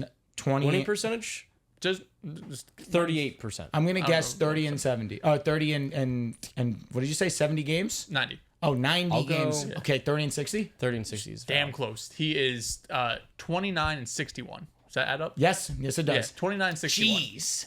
He's like, listen, I get it. Joe Douglas, he's made moves. You got Rodgers, you got Tay, you had a great 2022 draft, but he's been GM for 5 years now. Yep. You're 29 and 61. I'm a big Joe Douglas fan. Don't get me wrong. I think he's done a lot of good things, but shit, at some point it's got to give. And I don't think the Jets, if the season goes the way it's going and they end up fucking 5 and 12, 6 and 11, I do not think Woody Johnson and this front office is going to be like, all right, Aaron Rodgers, whatever you want, let's try one more time. I think they're going to have not a clean slate, but they're not going to be like, Rodgers, whatever you want. They'll be like, we're going to try to build what we think is best, for better or worse. Yeah, I mean, this is just what they get for firing Saleh. I think should never fire Saleh. I wasn't the biggest fan of him, but it was too early in the season to make that type of They're decision. just impulsive. Yeah, this is the last thing I'm going to say. It was very unfair to Jeff Ulbrich, a defensive coordinator who every week his primary focus is calling defensive plays and making sure he's prepared for that. Just one day on a random Monday morning, you're the head coach now, fix us. Yeah, that's tough. And now he gets the responsibility to oversee the entire team. That was a mess. That there's clearly a ton of politics going on within the team. And you put more on his iffy on that one, Joel. You put more on his plate, and I think it's unfair to him. Like Robert Saleh, he was the person who was overseeing things, and then Jeff Ulbrich was just calling the plays. It's just a lot of responsibility. Only reason I'm iffy on it is because a team with less talent had a similar situation. Not similar exact, but more so. John Gruden got fired mid-season, out of the blue, out of nowhere, because he was obviously doing some dirty shit. But then the interim came in, and they rallied around him, and they ended up making the playoffs, and were a play away from winning a playoff game with a lot less talent than what you guys have. To me, that's kind of where there's a bit of a disconnect, because, again, I get where you're coming from. He was a special teams coordinator. Yeah, a lot of the time those are that's what I would say. positions But is that- coaches. But is special teams is supposed to be like, this is a benefit to you? I just feel like he didn't have the responsibility of calling like 50% of the game too. Where Like Antonio Jeff Pierce, Ulbrich has that. linebackers coach. That's So- not the defense. But wait, or Mike, offensive but where I'm getting confused is, so because he still had responsibility for 50% of the game on the defense, now he has to be the head coach, and that's... He has to call plays too on defense. Yeah. Because Saleh wasn't calling plays on defense. No. He was just managing the team. And Ulbrich was calling CEO. plays. So now Ulbrich has to call plays and do everything Saleh was doing. It's like if you come to the podcast, you do the podcast, it's like one day I'm just like, yo, do all the editing, do all this, do all that. I just put it on your plate. I'm gone. I'm going to go on vacation. And I just put it on your plate. It's a little unfair. And I kind of feel like that's All right. what happened with Jeff Ulbrich. I do think we should definitely have one already. We didn't get the head coach bump, the new head coach bump. Every team not. seems to get it. Because but the Jets. thing Ben with... Johnson, 2025. Here we go. The issue is you were so close to beating the Bills, and then you come out here and you look 30 times worse against the Pittsburgh Steelers, who, in my opinion, are a worse team than the Bills. That's where, how is this possible? Yeah, maybe one day we have a Lions sort of turnaround. We get Brad Holmes, Dan Campbell. They set the tone because the Lions were dysfunctional until they got those guys. And the Jets are waiting on that. Look But at Washington right now. Got new ownership too. one foot is out the door right now for me. I'm very close. I'm dangerously close right now of making my decision like LeBron James. Oh, I know where you're gonna go. You're gone? I'm Well, who do you think I'll go crying. to? Come on. Cincinnati. No. If you go to the going against Chiefs, the Chiefs. I will retire from pick a side. I will never come back. I'm thinking of making my decision. Jess is already working on a Photoshop for me. I'll be honest. I have like 6 different team hats that I'm holding, and she's gonna Photoshop and it's gonna say the decision. I'll always love the Jets. Jets will always be my team, but I mean, they fucking suck. Like, The what do you want me Bengals, to do? Chiefs, they will definitely be one of the hats that are in the picture. I'm gonna have just a ton of hats. Can we executive I mean, decision? I No think Chiefs. no. Like, Yes. please. Look, I don't my know. He can pick brother. whoever he wants. I I'm not gonna already respect it. have my pick. It's just gonna be a surprise. Look, So you're actually done with the Jets. No, I'm very close. I'm dangerously close. If you're gonna become a Chief fan, you had to have been there for the Matt Castle days in 2012. My brother Joe was a Chief fan back I was there with for him, the Alex Chris Smith Holmes. days. I definitely was. The Alex Smith days were pretty good. They were. They were pretty I good. liked Playoffs them. every year. Yeah. Elite defense. They were winning good double-digit games. Take me offense. back to when the Bronx were beating them twice a year. Yeah, then Every- fucking every. 15 came around. To become a Chief fan now is diabolical. Yeah, I already have my pick. It's not the Chiefs though. Just to let you guys know. Thank It's not the Christ. Chiefs. Are the Lions the best team in the NFC after their win against the Vikings? Here we go. You're about to be a Packers fan? That's where I thought he No. was going. I'm not gonna lie, because it's Jordan Love, of OD. course, but they haven't had the success that you can't. You know, I I can mean, Chiefs are respect a the bandwagon. Packers. Packers, I can hear. I can hear the Packers. Chiefs, I cannot. It's a pick of 8 teams right now. I'm gonna 8? have hats. How are you picking out of the hat? Bengals, Oh my God. Packers, Vikings, Cowboys, maybe. Are the Patriots in there? Because if so, No, you're nasty. what? I know you Hell love no. Drake May. I was wondering. Arizona? That should be in there. Yeah, okay. 'cause of Jets, Arizona. The Chargers. Chargers, stay out of my division. Chargers is crazy. That would be a crazy switch. You know what's funny? I was just having this conversation. People are actually Chargers fans. They That's are. crazy. I know a few Charger fans. I know one. The Seahawks. Shout out to They Jameson. all hate the team. I don't know any Seahawks. Chargers fans. Seahawks. Okay, I know Seahawks. Yes, you do. Who? Kevin. No, I said Chargers. Oh, I'm sorry. I thought you Yeah, said Seahawks. Chargers. Yeah. No, I Seahawks fans are real. they're No, lit. Yeah, I they're respect real. them. Yeah. I don't fuck with Seahawks because certainly my exist. Broncos got smoked by them. That's the only reason I don't like them. But I respect Seahawks fans. They're lit. Are the Lions the best team in the NFC? After beating the Vikings. It's hard to say no. Now, I still respect the Vikings. I still think the Vikings are a top 2, top 3 team in the NFC. Just because they lost this nail-biting game, I'm not dropping them. Oh, they're frauds. They're nasty. Sam Darnold started the game pretty poorly. He really bounced back in that second half. Now, a lot of my statistics have to do with the Detroit Lions because I want to give them their flowers. Because you lose Aiden Hutchinson, a guy who in his last full game versus the Seahawks had as many pressures as they did in this game versus the Minnesota Vikings. 15 by himself. He had what the team had. Now, it's been a very interesting spot for the Lions because early on in the season, they were winning games, but we weren't overly moved. You were extremely high on Jared Goff coming into the season. My guy. I was understanding. I was a little bit skeptical. He looked like, hey, Drew, you're looking pretty right. And then these last 3 weeks, he's been a god amongst men. He has, in these last 10 quarters, he's 48 of 55. It's crazy. That is stupid. 763 passing yards, 7 total touchdowns, no INT, 155.1 passer rating. Now, under pressure through week 7, this is really what's impressed me the most. Passing yards, 603, that's second most in the NFL. Yards per attempt, 11.6, that's number 1. Completion percentage, 72, that is number 1. Over expected, 9.6%, that's number 1. Passer rating, 125.7, that is number 1. And in these last 2 weeks, he has 2 incompletions under pressure, 324 yards, 4 touchdowns, 19 yards an attempt. This Lions team has also been amazing as a whole. Number 1 in DVOA right now, if I'm not mistaken. They're 4th on offense. They're 6th on defense. They just have it all right now. Their rush defense has been amazing. It looked okay, especially in its first game without Aiden Hutchinson. I just think Aaron Jones is a star. I just think he's one of the most underappreciated running backs and has been even from his time in Green Bay. He has been one of the most impactful players in free agency so far this year. He really is a different level difference maker for them.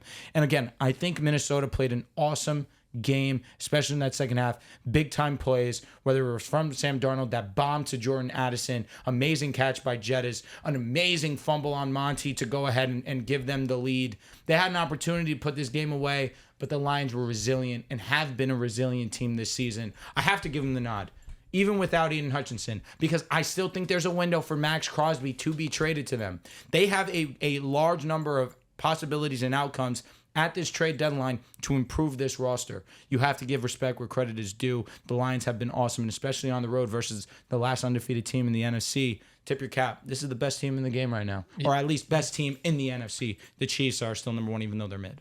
Yeah, I think the NFC right now, the NFL as a whole, maybe give the Chiefs that one benefit of the doubt, but usually over the last couple of years, there's been tiers, right? Like 49ers, best team in the league 2 years ago. It's the 49ers and Eagles, and then you have tier 2 and tier 3.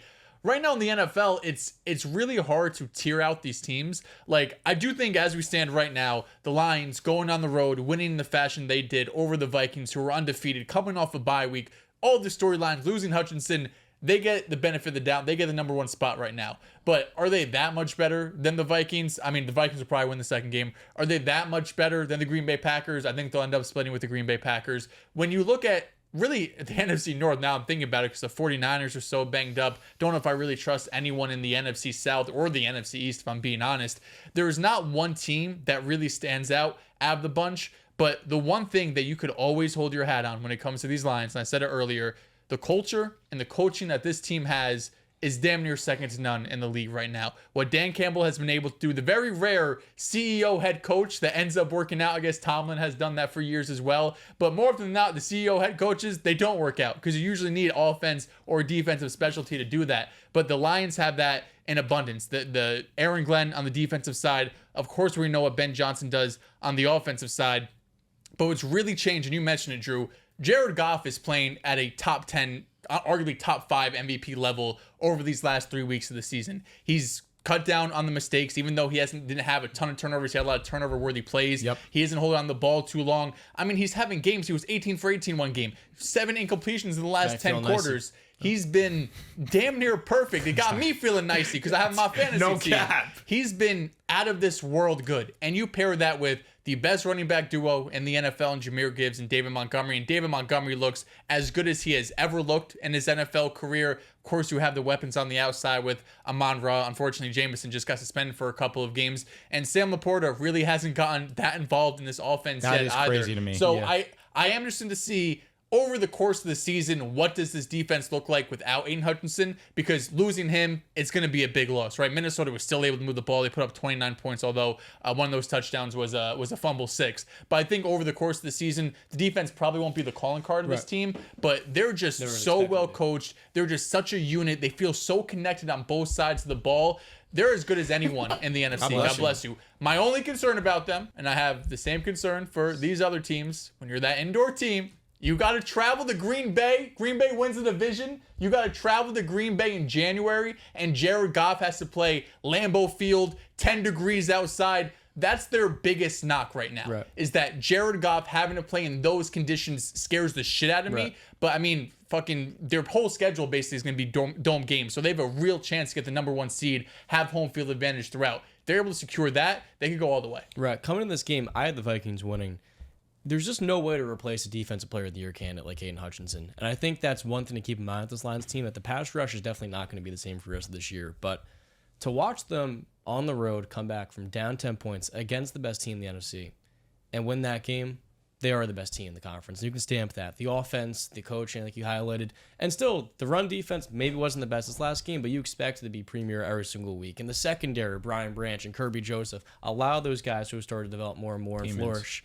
It is really talented. All things considered, there's just that one question of how are we able to at least replace some of the value that Aiden Hutchinson provided us, because he did have 4 sacks in this game, but it's just a sustainability thing week in and week out to where they're going to have to make some sort of move at the deadline. Maybe it's a smaller group of 1 or 2 moves, or it's that big blockbuster trade that a lot of people are saying maybe it's Max Crosby. I don't think it's all that likely, but to watch them be as dominant on the run in the running game as they have been, and also understanding that guys like Sam Laporta have not gotten going. Jameson Williams is out these next 2 games.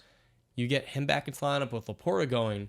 now you're looking at the best group of weapons in football at the end of the year. And like you guys highlighted before, you're getting high-level quarterback play. So I think right now in the NFC, the top 3 teams are all in the NFC North. But at the top of it, it's the Lions 1, it's the Vikings 2, and the Packers at 3. A quick aside, real quick. Jason Tatum is 5 for 7 from 3. We could talk about that right after the segment. Mikal Bridges is 0 for 5. Sure, the question was never Jason Tatum's shoe in the regular season. It was a shoe in the playoffs. I don't know why I tried to fix the jump shot. We'll definitely talk about that after this segment because I want to talk about it. The Lions can do something that other teams in the NFC can't at the level that they can. They can run the football at an elite level. Mm-hmm. No other team in the NFC can run the football like them. They have a dominant offensive line up front. It's been a bit vulnerable in pass protection, but as a run blocking unit, they're stonewalls. And Jahmyr Gibbs with David Montgomery, that's Sonic the and best Knuckles 1-2 punch in the NFL. That's something that no other NFC can hang their hat on, like the Lions can hang on their run game. And when you get the run game going, Jared Goff can play action, that opens up the field, and you just get explosive plays out of that. I thought what really broke the Lions' offense open against the Vikings was the Jahmyr Gibbs touchdown run. Yep. The first play out of that touchdown run was under center, play action, 17-yard gain to Amon-Ra St. Brown. And it got the Vikings out of their exotic blitz looks because now they're not able to send pressure because you have established the run. Yep. And I think that's the game plan that teams are going to use against Minnesota moving forward. With that being said, I think the Lions are the second best team in the NFC. I don't think they're number 1. I think number 1 is Green Bay. I think the Packers are the best team in the NFC. The Lions, though, because they can pass the ball efficiently, Jared Goff is on an unreal heater. He has been elite against pressure. He's playing like an MVP candidate right now. Because they have an offense that is so elite, it's going to keep them in games. I still worry about that edge rusher position. There's going to be some stars potentially available. You mentioned Max Crosby, Myles Garrett might also be on the block. That's crazy to me. Yeah, but the Browns are in sell mode. Damn straight. They don't have a choice right now. They have so much money in dead cap that it might be better off for them to start off fresh. But the Lions can very well fix their team. I do like that on the interior defensive line with DJ Reader and Lee McNeil. They can get after the passer at a high rate. Better. And that is a weakness of the Vikings offensive line, and that was an area that the Lions were able to thrive in. But without an opposite edge rusher, without a real edge rushing presence, I think the Lions will struggle to get pressure on the other top teams in the NFC, like the Green Bay Packers, who are very good in pass protection. But I also want to highlight Brian Branch and Kirby Joseph. That's one of the best safety duels in football. Them or Green Bay? Green Bay, Xavier McKinney, Evan Williams. Those are top 2. It's a toss-up between either of them. You could go either way. But Brian Branch, he plays more than a nickel. He has been so elite. The interception he had on Sam Darnold was out of this world. Yeah. And Darnold, he had Aaron Jones wide open on a check down. That could have been a touchdown that he missed. I'm watching it. I'm just like, okay, this is an easy completion. Doesn't even look at him. I like the Vikings a lot. I do. I just don't know if I can trust Sam Darnold for the entirety of the season. And last year, the Vikings defense started off elite. And then teams kind of started figuring them out a little bit in the second half. And teams started scoring a lot of points on them.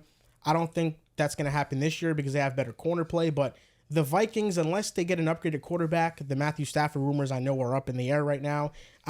That's when I can really fully buy into them. But the Lions, I think they're the second best team in the NFC right now. And before the season, my pick was the Packers or the Lions. Even without Aiden, I think this team can go to the Super Bowl. Great. Hey, we're on our way to year 2. Who knows? The Packers are right there. But we're going to talk about the Packers and their rush defense. Real quick, before we move on to the next segment, how would you rank the NFC North right now until the end of the year? NFC North is the Lions. It's Green Bay, Minnesota, Chicago. I'm with that. I'd have the same list. I'd go Packers, Lions, Vikings, Bears. Because I believe by the end of the year, the Packers will be the best team in this division.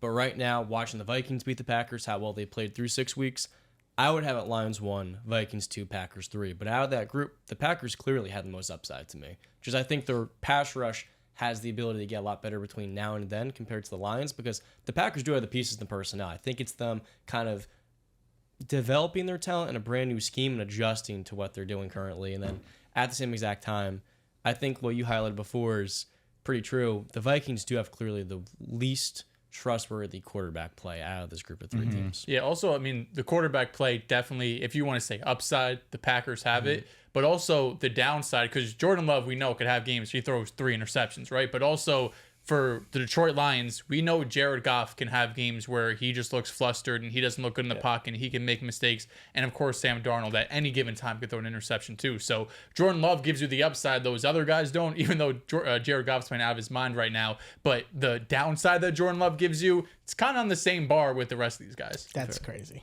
No. What? He has 8 INTs and missed 2 games. Brother, and of Those the interceptions, no, how many of them have been Jordan Love? a few of them, especially Half? the 2 that he threw 4 of versus those the 8? Texans. Maybe 4 of those Half 8 have been half have been his fault. Well, I'm not saying in a negative light. He just takes a lot of chances. He has a great arm. He's mobile. He should be taking these chances, lot but of it's his going to Say, you know my opinion on that. not been. I am okay with the quarterback I'm not- trusting their arm. I'm not saying I thought the first interception, what was it? It was over in the middle of the field. Okay, then I'm talking about the second one. Uh-huh. It was a stick route, and the Texans corner just made an he excellent jumped play. it. Yeah. He just really made an excellent play that, it's still an interception, but I'm fine with it. I don't think Jordan Love's going to throw that many interceptions. Against the Cardinals, he shouldn't have thrown 1. He's got to lock in. He's at 8. Yeah, but he's 8's also a lot. He's what, number 2 in touchdowns? He's been a dog. Yeah. The one against the Cardinals wasn't his fault. The at all. offense, though, I still wouldn't say it was amazing this past weekend. It was good. It wasn't what it can be. Especially, I know Houston's defense is good, but we'll talk about that game. This week in the NFL/NBA. Now, we're watching the Celtics and Knicks game right now. It's about to be halftime. And quick overreaction to that, the Knicks are losing. Not losing. 72-53. Getting bent over. Now, okay, this is my worry with this team. My worry with this team is that we made an all-in move when we cannot fuck with the Celtics. That's really the thing. The Celtics are on a tier above everybody else. They don't even have Porzingis, and they're smoking us. Cat doesn't seem like the bad move, though. Right now, it's looking like Mikal was the bad move. Cat got like 9 for points. 5, 0 points. Bro, 0 Mikal's rebounds. been horrendous. Mikel's going to start the season, I said this before the show started, shooting 24% from 3 the first 2 months. Oh, my God. Is it And gonna guess get what? better? Guess And what? it will get better, but it's not going to get better enough. I didn't this year love for me personally. the Mikal Bridges move. We were hype. I was hype, of course, because the Villanova boys, everybody was hype. We were lit. But The vibes, I that's- didn't like the move because when you trade that many first-round picks, you do that to get Kevin Durant, not Mikal Bridges. Mikal Bridges. Well, You the do Kevin that. Durant shit didn't work out too well. I mean, I know, but it gives you a better chance. There's more optimism at least around. It's just you don't make those type of moves unless you're getting a true all NBA level player. Like I mentioned, the Pacers traded less for Pascal Siakam than the Knicks traded for Mikal Bridges. I just felt like it wasn't a time to go all in. We could have just let it play out a little bit. I was fine with the Mikal move, but the Cat one, I felt like we could have just let it play out because this is the team. This is what we're gonna ride with for the next couple of years. This is a team. Yeah, absolutely. Still like smoking them.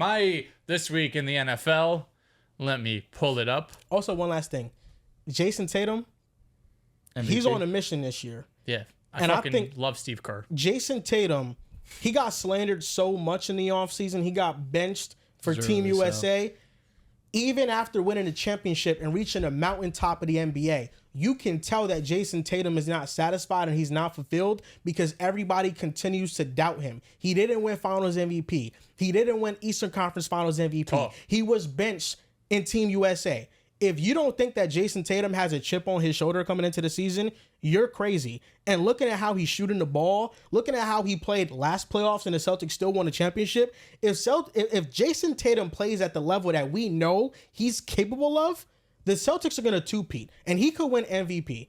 And I've been recently criticized for saying two-peat. People Repeat. like repeat, back-to-back, whatever. I think it's the same How about shit. you tell them Two-peat's kinda- to go to hell? Two-peat's It's kinda the weird. same shit. But I back-to-back, get it. I haven't really heard anyone say I've two. said Oh, it. really? I've said it. Jason Tatum, he could win MVP this year because he's that motivated. And I think now that he has the monkey off his back, the voters will be much more lenient with him Yeah. Inclined in to the vote voting for him. process. Absolutely. Absolutely. This week in the NFL. Time's up, fellas. Time's up. 7 weeks in the NFL season. We got a new best quarterback in the NFL. Patrick Mahomes, go to the side because it's Lamar Jackson's league. Lamar Jackson, I don't want to just hear best player in football because that's cute, but it feels like a backhanded compliment. He's the best quarterback in the NFL right now. We're talking about number 1 in total yards, passer rating, net yards per attempt, adjusted yards per attempt. I feel like you talking about Tua. And number 2, in passing touchdowns, yards per attempt, yards per completion, and passing success rate. Second most games in NFL history of 5 touchdowns and 0 interceptions. The other guys on this list are all-timers. Brady, Brees, Peyton, Big Ben, Aaron Rodgers. All of them had 230 or more starts. Lamar Jackson has done this in 86 starts. He is playing at a beyond MVP level. And if he gets a championship this year, he finally gets that ring, we're talking about a top 10 quarterback of all time. He's cooking. He's got to do it in the playoffs first. But if That's he why does, I said he's got to get the ring. And you know what? I've had a revelation. Lamar Jackson is Peyton Manning. Okay. And for that, You're in? I will never root against Lamar Jackson for the rest of his career. that scares I me, stand Lamar Jackson. scares me. We're here. What do you mean? Peyton Manning got the monkey off his back. He won in 2006. I'm just saying your recent... Whoa, I've been cooking this season. Caleb's been turning around. I've been cooking just this season. The one tweet scares me. Listen, that tweet, I put it to bed. We've been Delete good. it. Delete it. I didn't delete it. I have to keep it up, but it's no longer pinned. But we've been here. Lions have been cooking. Facts. Caleb has been cooking. Facts. Tua's coming back, thank Yes. God. Fingers Jameson crossed. Williams, he was really, really grinding.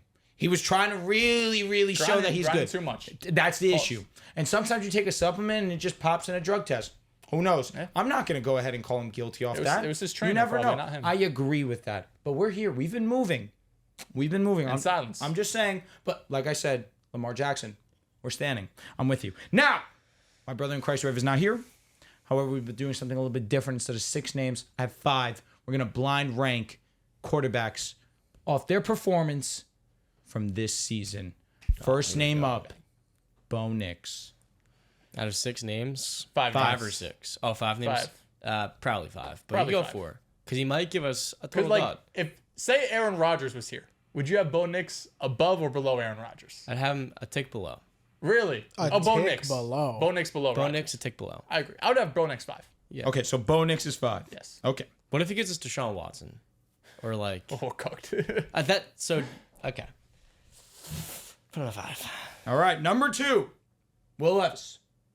6. Okay. There's only There's 5 only names, 5 names. 4. So he might just give us like the 5 worst quarterbacks in QBR this season. 4. It has to be 4. Has to be. Bo Nix is 5. All right. Deshaun Watson. Next name up, Aaron Rodgers. Okay. Has to be 3. Probably. But I mean, just he say could be giving us just the worst 5 quarterbacks Yes. that he possibly But there's can. so many more quarterbacks that are playing better than Aaron. There is. But we've gotten Drew? 2 of the worst quarterbacks in the league. Are you fucking with us?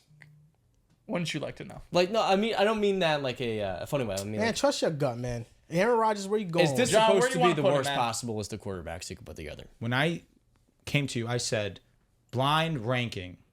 So off that alone, why would I give you information? No, That's I'm just for you trying to read. I'm just trying to deduce. read your expressions. It's for you to I'm trying to read deduce you. whether or not I may be or may not be fucking with you. He's mostly fucking with us. I think 3 or 2. Just because we got 2 terrible quarterbacks. And Rodgers hasn't been Rodgers good, has don't not get me been good wrong, either. but he's been better than Will I think we fucking put Levis. Rodgers at 2. Okay. 2? Say less. John's leading. All right. Next name up, Bryce Young. See, 3. Bryce Young. And the last name, Deshaun Watson. that's what I was fucking The saying. best quarterback. I knew he was doing something. We're back in like that. 2020. So at number 1, we have Deshaun Watson. Number 2, Aaron Rodgers. Number 3, Bryce Young.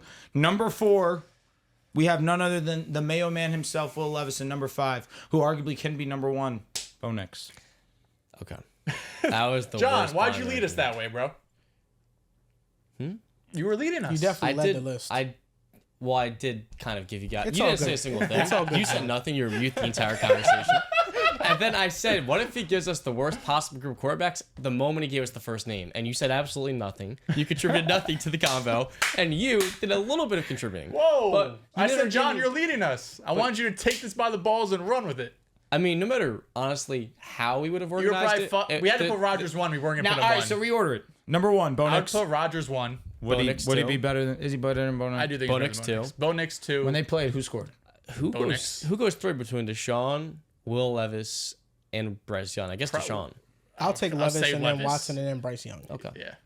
Okay. No matter how you organized it, it was gonna be horrible. You were probably screwed, yeah, because you would have had to put Rodgers 1. I was wasn't doing between that. Aaron Damned if Rodgers you and do, Derek Carr. damned I if was you like, don't. all right, let's keep Aaron Rodgers. Derek Carr definitely would have put him. Oh, man. No, I probably not. knew you were fucking with Not us. yet. Those stats you mentioned about Lamar, he's playing the best of any quarterback this year. He's been a demon. Pretty simply. And He's a first ballot Hall of Famer. My dog. Already. Yeah. And Locked. all that he needs is the playoff success to solidify his career. But he's a first ballot. Let me ask you something. Is Ben Roethlisberger a first ballot Hall of Famer? Absolutely. Yes. You think so? Yeah. Yes. First ballot. Yes.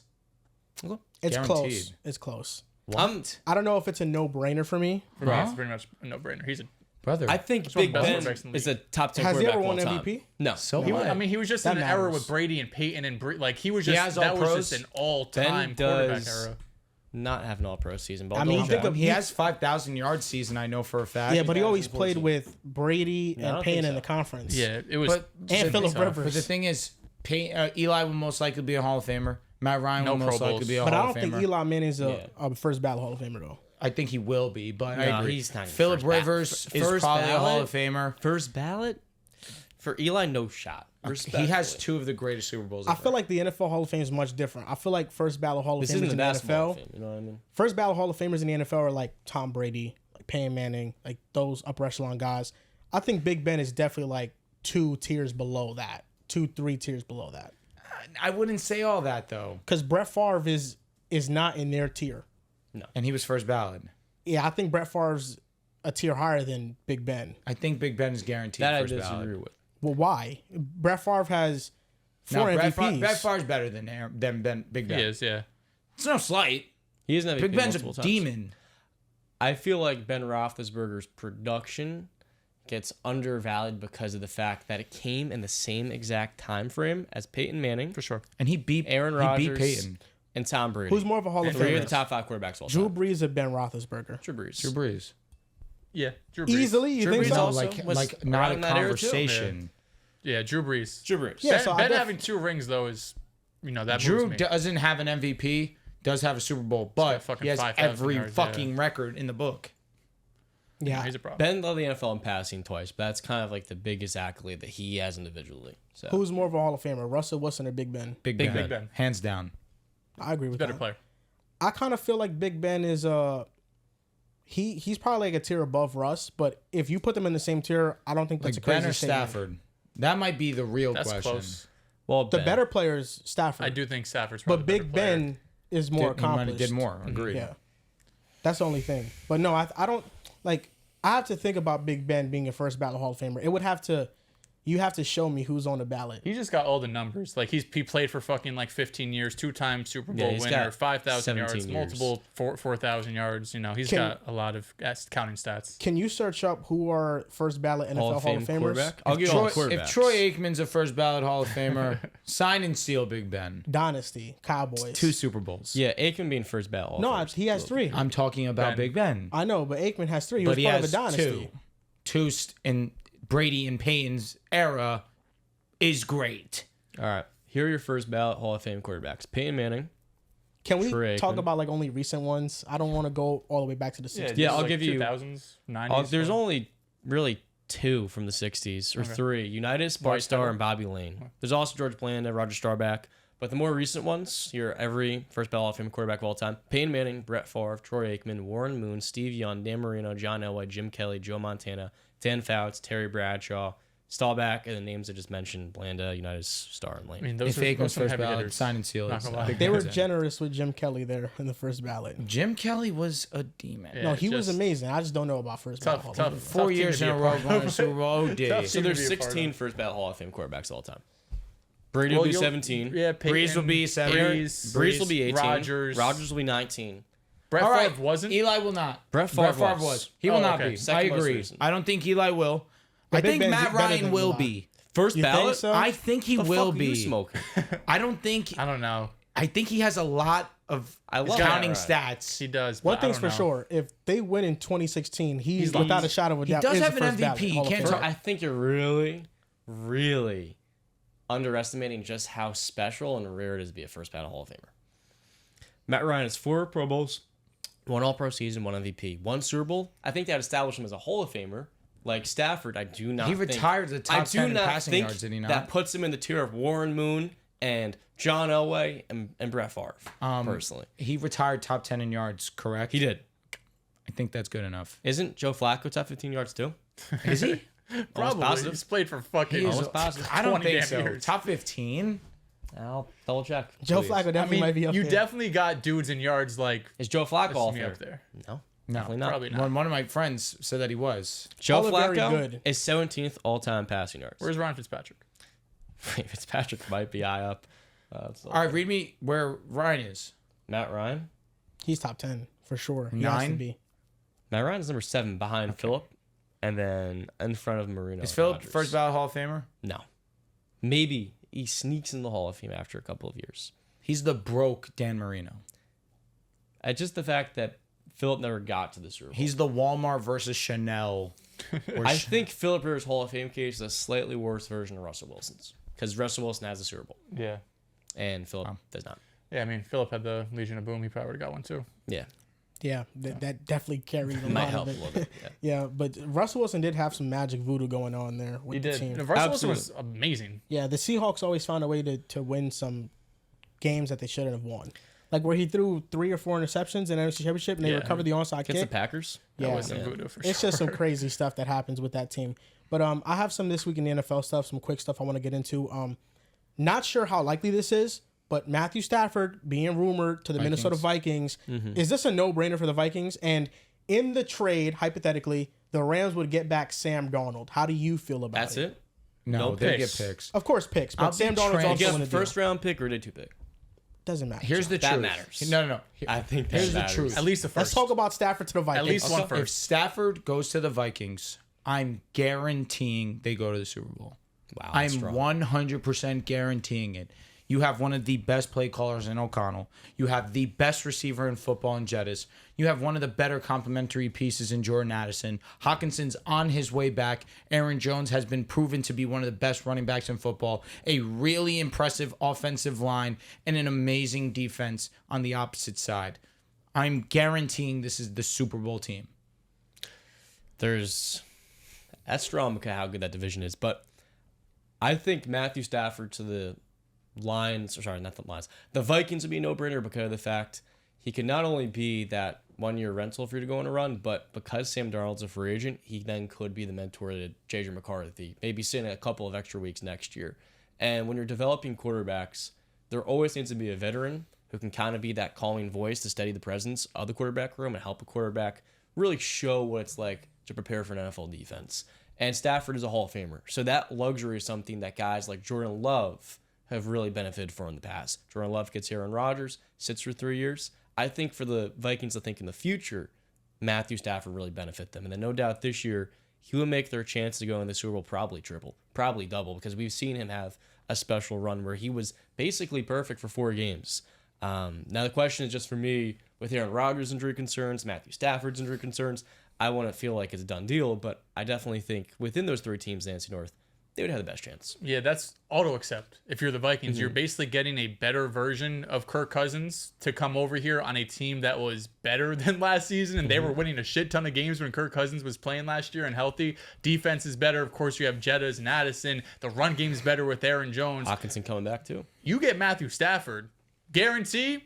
I might be right there with you. I mean, it's damn close because I still think they're in the conversation with the Packers and the Detroit Lions, but Matt Stafford has shown you get him protection, you get him weapons, and a great play caller. He could play like a top 5 quarterback. He's arguably the best quarterback in the NFC right now. Fact. He's just in a bad situation with the Rams because of all the injuries that they've had. But if he goes to the Vikings, an elite defense, elite play calling, elite coaching staff, a great offensive supporting cast, I mean, that team just becomes much more dangerous. And credit to Sam Darnold because he is in the midst of his revival Hell yeah. of his career. He's playing some really good football and he Agreed. deserves a lot of respect.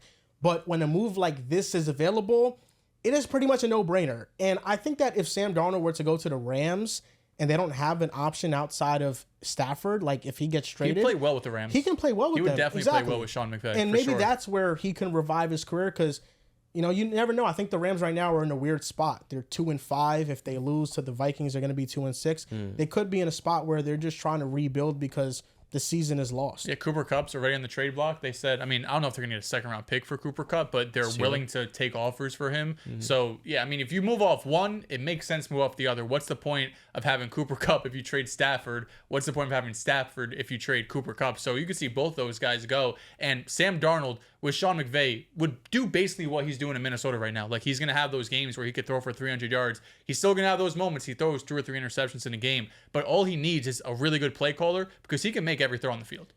Absolutely. Another Now, question. Oh, sorry, Johnny. I have it this week in the NFL. Okay. If the NFL season were to end today, the top 3 teams in the draft would be the Patriots 1, the Panthers 2, and the Cleveland Browns with the 3rd overall pick.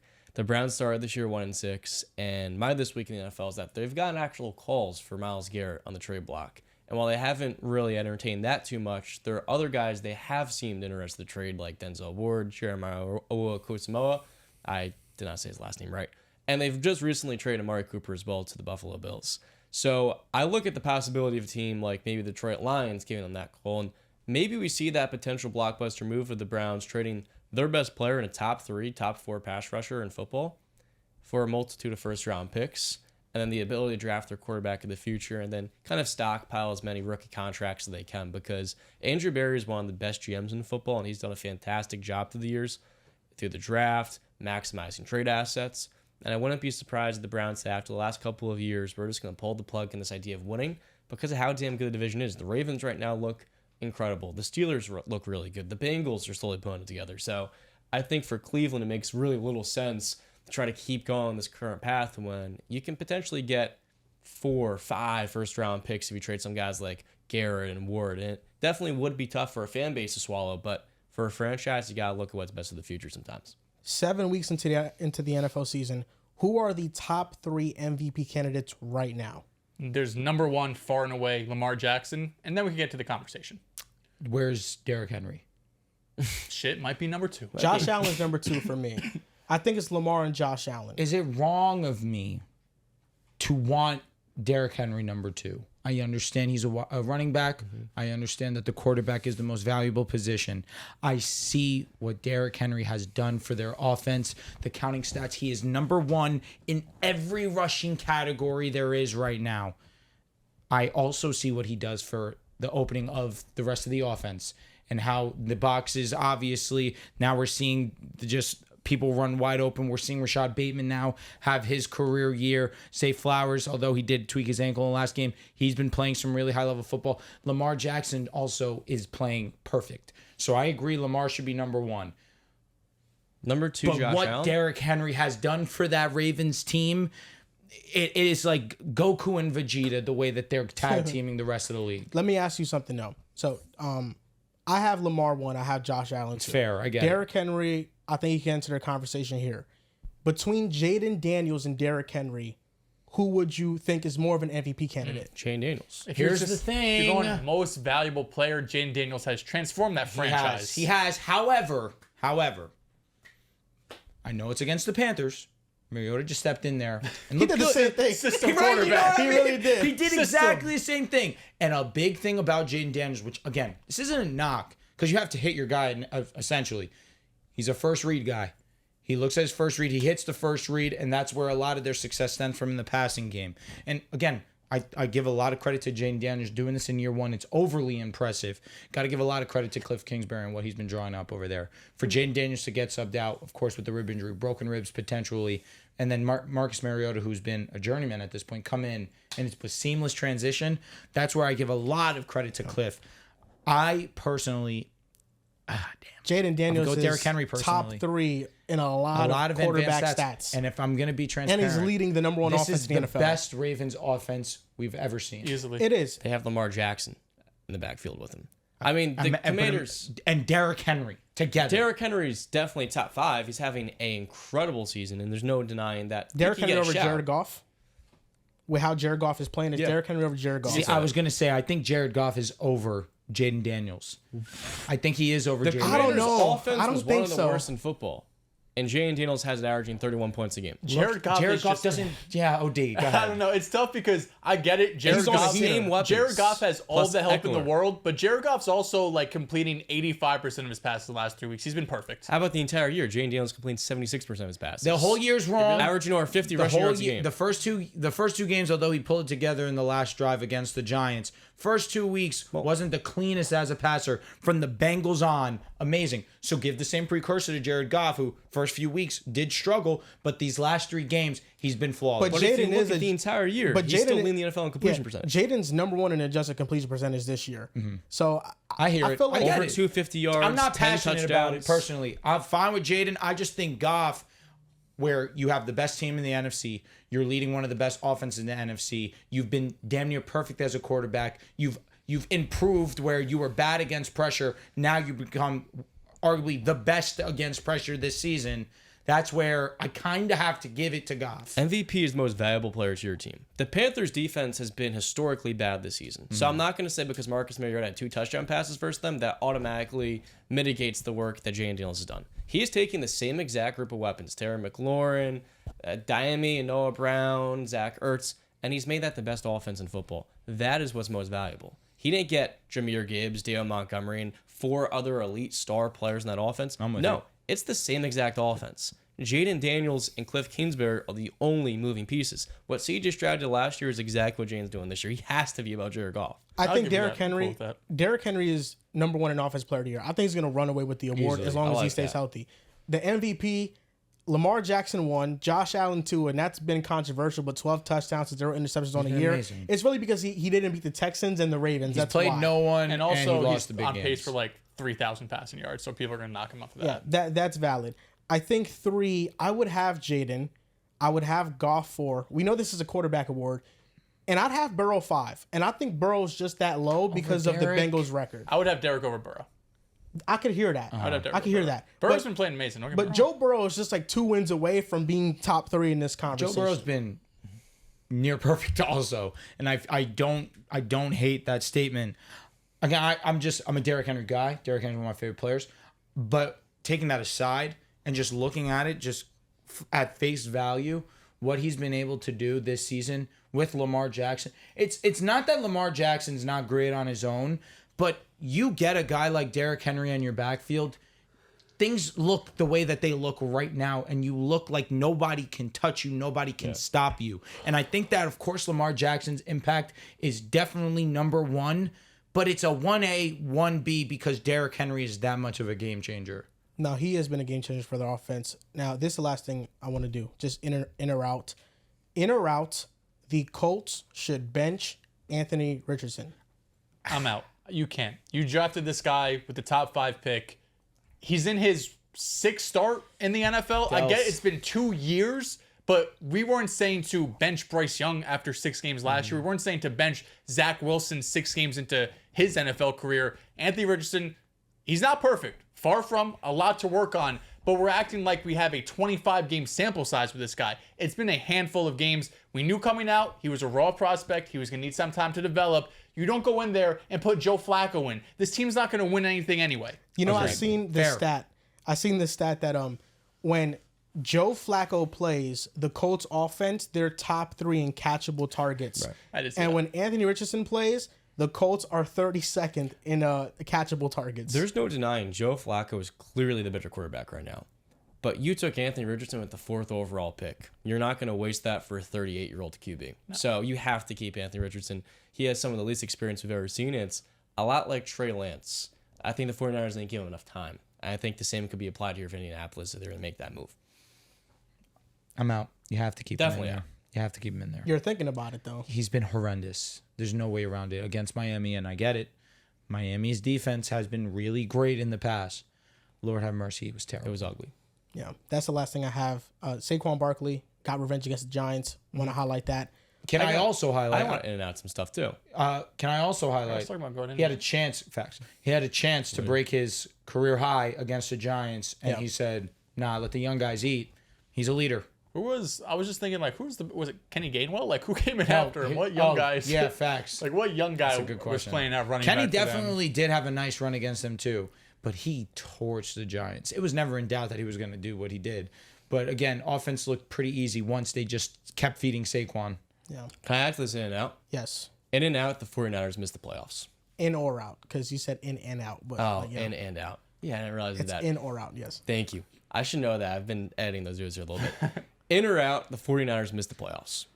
I'm out. I think they still make the playoffs. They're not going to go on a run. Like, max, they win one playoff game, but the NFC's too weak for them to not at least make a wild I card. agree. I think the Niners still make the playoffs. I'm out, but I'm wait, out on in or no out. We're having the Niners miss the Because playoffs. what was your statement? The Niners will miss the playoffs. Okay, I'm out on that. I am in on them not being contenders though. I think they're done. I think the Super Bowl hangover for them is real. A lot of injuries. Injuries more than anything. How many contenders are there in the NFL right now, legitimately? There's no contenders and like 10 contenders at the same time. How fucking crazy is that? I think all the contenders would be the Chiefs favorite. They're like in their own that's category. contenders. The contenders would be the Bills, the Ravens. Bills? I think yes, the Bills, absolutely. I think the Texans are absolutely. also in there. Bobby Slowick has to figure some stuff out though. He's little looked very fishy. bad this Why year. are the Bills contenders? Because the Bills have a great They have defense Josh and they have Allen. Josh Amari Allen and Cooper. they've they've already, lost A healthy to Khalil Shakir. Their losses have been to the only good teams they faced. Hopefully. yeah, they barely lost to the Texans and Josh Allen had the worst career game of his life. He got that was embarrassed ugly. by the Ravens. But he didn't have Shakir for that game, and he didn't have Amari Cooper. Yeah, the Nice Bills on are only both getting guys. healthier. Matt Milano's going to come back eventually. I think the Bills are Their rush contenders. defense is still mid. And the Ravens' pass defense is terrible too. Yeah, it's bad. It's a good point. Yeah, I think they There's all not a have perfect weaknesses. team. And then the NFC, There is. It's the NFC fucking North. it's the Lions and Packers teams. and the Vikings. It's really just the NFC North. I don't trust any of the teams in the East. I don't trust any teams in the South. The I don't Eagles trust have a any team in the West. chance. They just have to figure some stuff out. The Eagles have the chance. talent to do it though. Are they They scare a me. dark horse? It's gonna be tough. They've been playing outrageous. They've if been playing the Caleb- worst defenses in the NFL. They Agreed. have been. But they Agreed. also continue to play some really bad defenses. If Caleb plays at this level, maybe. But again, they have played some really light defenses. They've been, letting up. Let on me see how they offense. look like against the Lions and the Packers and the Vikings. Yeah, they haven't played any of those teams yet, right? No, Yeah. none of them. They still have That's all. six It's all games the left. back half of their schedule. It's kind of nuts. God bless. Yeah, no, the next 3 games I believe are against bottom 10 defenses in the NFL. So I think there's a lot of contenders though. I mean, the Eagles, I think they have the talent to do it. The Buccaneers season is just now out the window. Jalen Hurts, he's getting back on your good side, or I think Jalen Hurts is just fine. He's I good. thought he played pretty well against the Giants, considering. Yeah, I mean, it was a big Saquon game. So No, it was for it, sure. what, 10 for 14 or something? Yo, but he threw some lasers. Yeah, no, Jalen Hurts. He hasn't always had has the best that in his season, bag, but you know. He does, no, for like he sure. always has a great throw in his bag He at does. least. He does. Yeah, I That think throw he's to playing AJ well. Brown with pressure in his face. Todd. Good Lord, have mercy. Now, to piggyback off what you said, John, the 49ers recently lost Brandon Ayuk for the season. Get well Knee soon. injury, ACL, MCL, which means this isn't a normal recovery time for him. He might even miss some games next year as well. This is how serious of an injury it was.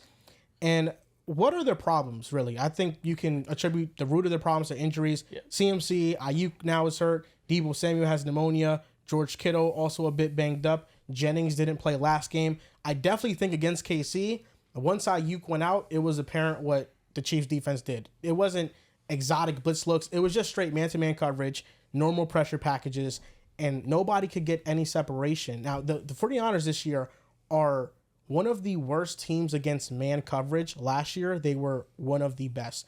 This is not the same team, and I don't know how you can call this team a contender when they lost their best receiver against man coverage, and there's just so many injury concerns with this team. Before the year, I was contemplating picking the Seahawks to win the West because I kind of did have a gut feeling that the Niners were Forecast going to injuries. get some injuries because they've had some great injury luck in the past. Inconsistent. Mainly 2023, they had great injury luck, but every year before that, they were really banged up. But I didn't want to forecast injuries, and we know that when they're fully healthy, they're talented. But, I mean, this team has a lot of holes, and now moving forward, I mean, even with Ayuk out, you still have Jennings, Debo, Kittle, CMC when he's back. This is kind of where Brock Purdy has to prove himself. Like, this is the You're a Brock- contract year for him. You're a Brock guy now too, huh? His playmaking improved. I think everything else has pretty much regressed from Brock Purdy. His red zone numbers, he's slow to get the ball out.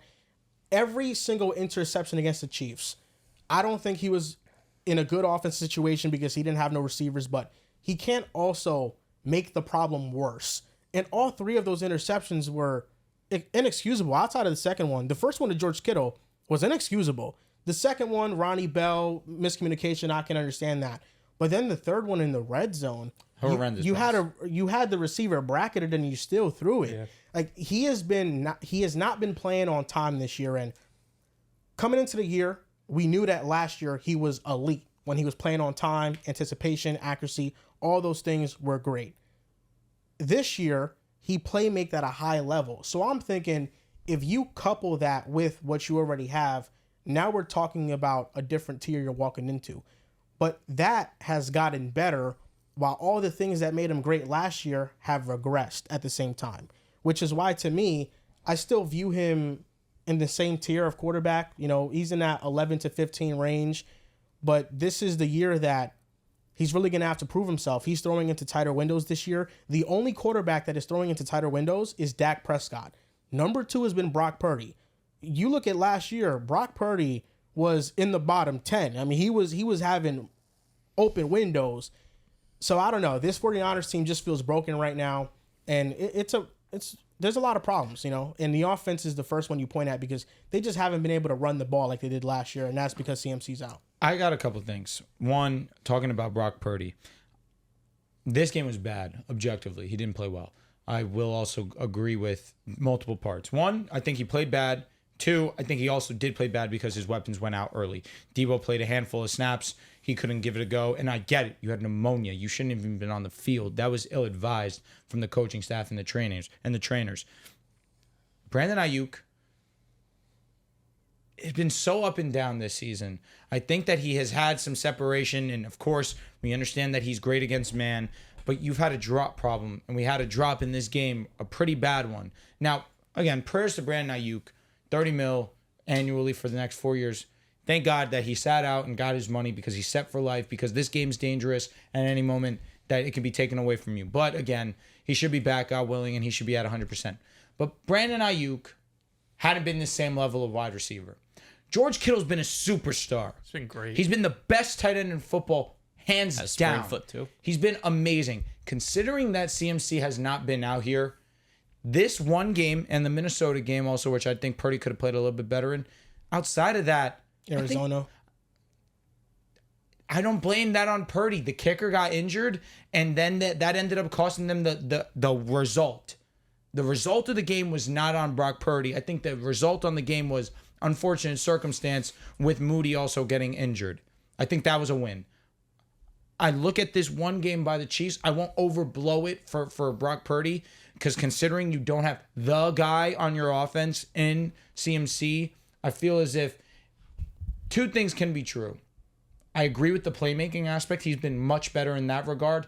I think that now that he has a lot of time in the pocket because this offensive line has improved, it's getting in his head, and now he's doing a little bit too much, and now it's missing the timing of what was their bread and butter last season. So now you want to let plays develop so you can have that big play, but the aspect of your game that was really refined last season, you've gone away from it because you have this luxury of an amazing offensive line and just being able to maneuver around the pocket and behind the line of scrimmage. I think that this team is not a contender right now because of the injuries. But like you mentioned, with CMC coming back, I'll stay relatively optimistic because of the boost that he will give them offensively. The concern will always be there with the injury with CMC, but if he's back, you get a huge boost in the receiving game, a huge boost in the rushing game. He can go and he can couple that with Jordan Mason and his hard-nosed brute type of run style, and you pair that with CMC, who also has a similar style but more finesse, way better as a pass catcher, and you could do multiple things with him on the field. You can also have him out in slot and Jordan Mason on the field at the same time. There's just a lot of things that you can do when he returns. And with the way that with Jennings, the way that he's been playing, it sucks losing Ayuk. He's one of your best weapons. I think Debo and Kittle have been 1 and 2 in my opinion so far this season. So obviously it hurts losing him, but with the way that Juwan's played, it's a blow, but at least it's not a drastic meteor like type situation where we have to make a move for a wide receiver or we're screwed. I think if CMC comes back, There's still an opportunity for this team to play winning football and potentially be contending at the end of the season. But where we stand right now, there's so many injuries on the squad. Wow. I get the idea of counting them out. Yeah, look, has this been the Niners' year? Not at all. You look at the injuries down the board, you mentioned it. Obviously, CMC's been out so far every single week, but you do have your bye week after this Cowboys game coming up at home. Need it bad. If they beat the Cowboys, which is an average, banged-up team, and you move into your bye week 4-4, getting CMC then back for week 10, I think their season's still alive. But is this Niners team ceiling Super Bowl?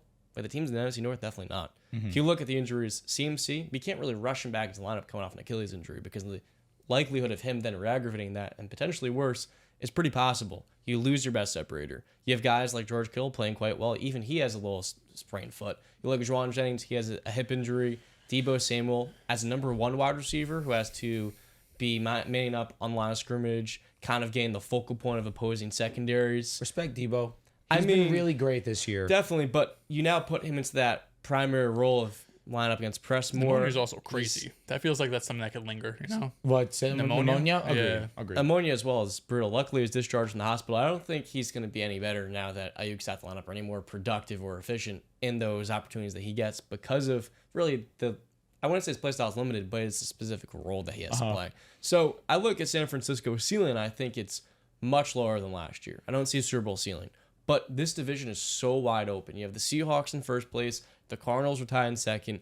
All they need is one win right here against the Cowboys in Week 8. If they can get that done, I think they'll still be fine. Yeah, and they also said there's no timetable for Deebo's return. Again, like, I don't know. Is that something you come back in a week? Does that take a couple weeks to get fully back from? Like, obviously, we know how tough Deebo is. The fact that he was on the sideline tells you all you have to know. But it's crazy how quick things in the NFL can change, right? You go from the best weapons room in the NFL and Brock Purdy getting carried by all of his weapons, and now we look up and it's Juwan Jennings, wide receiver 1, Ricky Pearsall, wide receiver 2. Of course, you still have George Kittle, Jordan Mason, and hopefully the return of Christian McCaffrey in a few weeks. But honestly, I think there's going to be some nasty conversations around Brock Purdy these upcoming months because he's due for a contract, right? I think next season is his last year on his rookie deal. He's due for a contract, and everyone's going to expect him to kind of uplift this offense. You're like, oh, well, now's the time to prove it without Ayuk, maybe without Deebo. Of course, no Christian McCaffrey, but that's not who Brock Purdy is. Brock Purdy is not Mahomes. He's not Josh Allen. He's not Lamar Jackson. Brock Purdy is the quarterback you have when you have weapons around him, very similar to a Jared Goff, for example. When you put him in the right situation, he is able to play at a really high level. He's able to be better than a Jimmy Garoppolo, for example, and look like a top 15 quarterback and play at a top 12, top 10 level at times. And with everything right around him, he could lead you to a Super Bowl and potentially win it. He has, last season, a couple plays away. But I think the fact that with all of these weapons out, it's going to be difficult for any quarterback, let alone Brock Purdy with his limitations, to uplift this offense. You look at the 49ers right now, going into this game against the Chiefs, so maybe it changed slightly. But in terms of YAC percentage, so yards after catch, they are dead last, 32%. Wow. The next closest are the Minnesota Vikings at 40%. There is an 8% difference between 32 and 31. So this guy that, for years had been kind of not thrown to the side, but ridiculed because you have Deebo and Ayuk and Kittle, some of the best YAC guys in the NFL, is getting basically the least amount of help over everybody. You mentioned it, Brandon Ayuk, some highs and lows. It's mostly been lows, right? He had one exceptional week, but outside of that, I think that holdout... Never top 48 yards after that holdout really came back to bite him because he is nowhere close to the receiver he was last year, and of course the injury is terrible. So Brock Purdy is getting put in a really tough situation right now that I think it's going to be under a microscope because franchise quarterbacks usually are able to uplift in these situations. But I think we have to be honest with what Brock Purdy is. When everything's right around him, he could play at a top 10-ish level. But when he has to uplift and have Juwan Jennings wide receiver 1, that's when it's going to be difficult. And I think that's when this offense can get ugly. And then some of the other issues that they've had on top of that. They're not dead because the NFC just isn't that great that I think 9-10 wins gets you into the playoffs. I think 10 wins is a lock for the playoffs. They have some, light opponents for them. They're still really well coached. You still have superstars on both sides of the ball when everyone's healthy. But I just think it's going to be a couple of really tough months for Brock Purdy and just his PR in general. Would you rather Brock Purdy play really, really well and the 49ers have to give him the $50 million a year contract, or kind of right now find out if he can uplift this team, realize he can't, and then not have the pressure to pay him that much money. I think you want him to play well. Yeah, no way around it. Yeah. I need my quarterback to play well. Because then you're looking at, well, who are we going to get next? And I don't want to be in that situation, especially if you're the Niners. Do you think the Dolphins were like, oh, let's hope Tua sucks? Well, I don't think so. I think they want, hey, we spent good money on you. Yeah. We put high draft capital in you. We want you to play well. We want that. They're not hoping that he sucks. I know what you mean. But I feel like they are looking forward to the opportunity of seeing what he actually is. Yeah, I agree with that.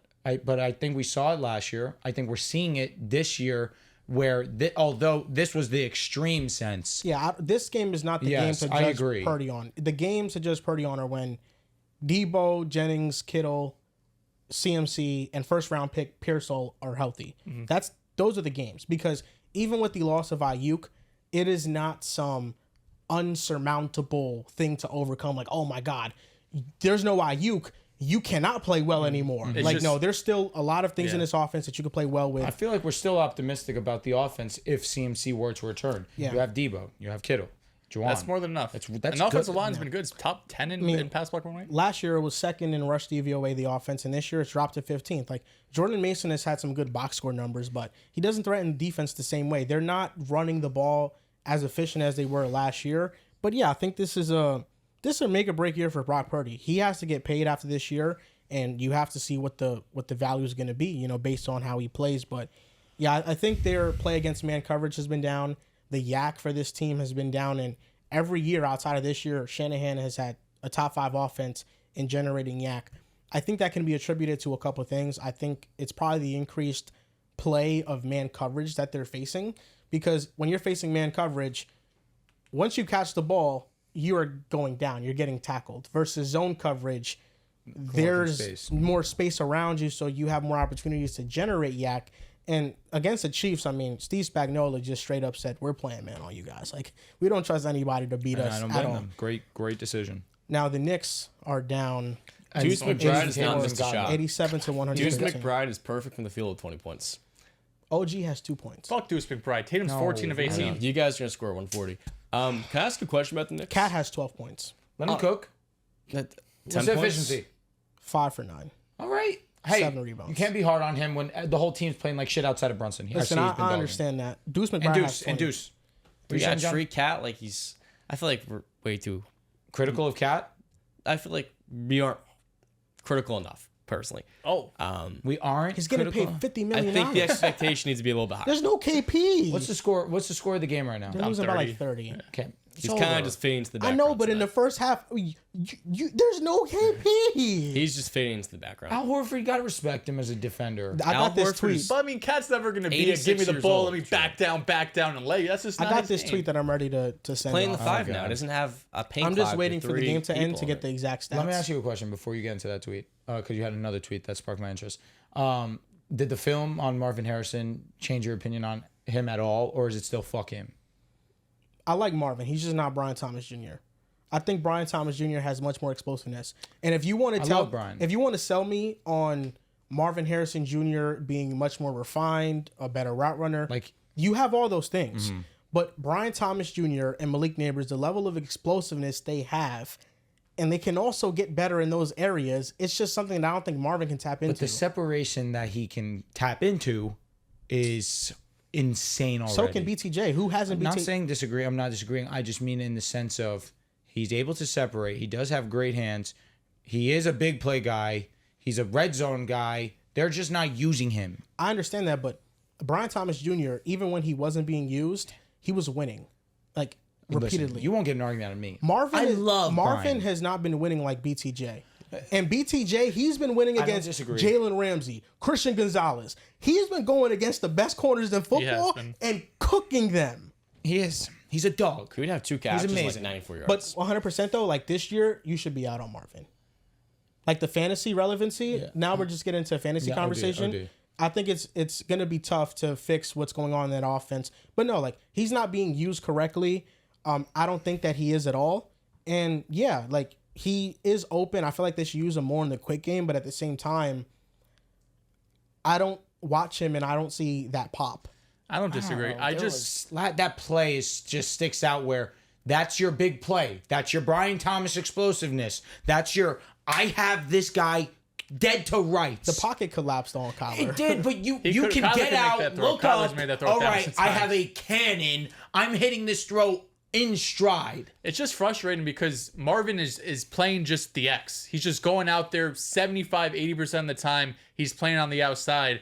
And BTJ's got him doing that too and just having more success with probably a worse offensive situation in general. Definitely. But Trevor's might be, he's just better. Quarterback. Better. Who? Better passer, Trevor, Than than Kyler? Kyler. I mean, Trevor's good, but I don't know. That whole On a team's a down and fucking basis, mess. I don't agree. I mean, I was looking at this play where Michael Wilson and Marvin Harrison ran the same exact route. It was like a curl comeback, same kind of shit, same kind of concept. They ran the same route, and the separation Michael Wilson got was like this, and the separation Marvin got was like this. And He definitely hasn't translated in the way I thought he was. to be fair, like I did think the corner, Jazeer Taylor, I believe, he was holding the shit out of Marvin. But at the same time, Kyler was going to him. That was the first read, and he had a chance to catch it, and he just wasn't strong enough through the catch point to make that grab over a corner who is like, what, a rotational corner? So Yeah. I just think Marvin has to be better. I'm just looking at the NFL. Like, I look at these players with fresh eyes now that they're in the league. Brian Thomas Jr., Malik Neighbors, they have just shown me much more. Is And it a hot take? They're both better. they're explosive. No, I don't think it's a don't hot think so. take. Because Brian Thomas Jr. is 6'4" and is a freak of nature. I love him. His He's just, speed yeah, is they're also insane. just way more physical. Like Marvin is 6'4", 205, but he doesn't really play like He's that. more Like, finesse. He definitely he's got more Smitty in him than Brian Thomas. excuse me. Brian Thomas is a star in the making. no, he's a super- And Malik Neighbors is 6'1", but he is explosive after the catch. He's different. He's just so shifty. Shout out to Chris Sims.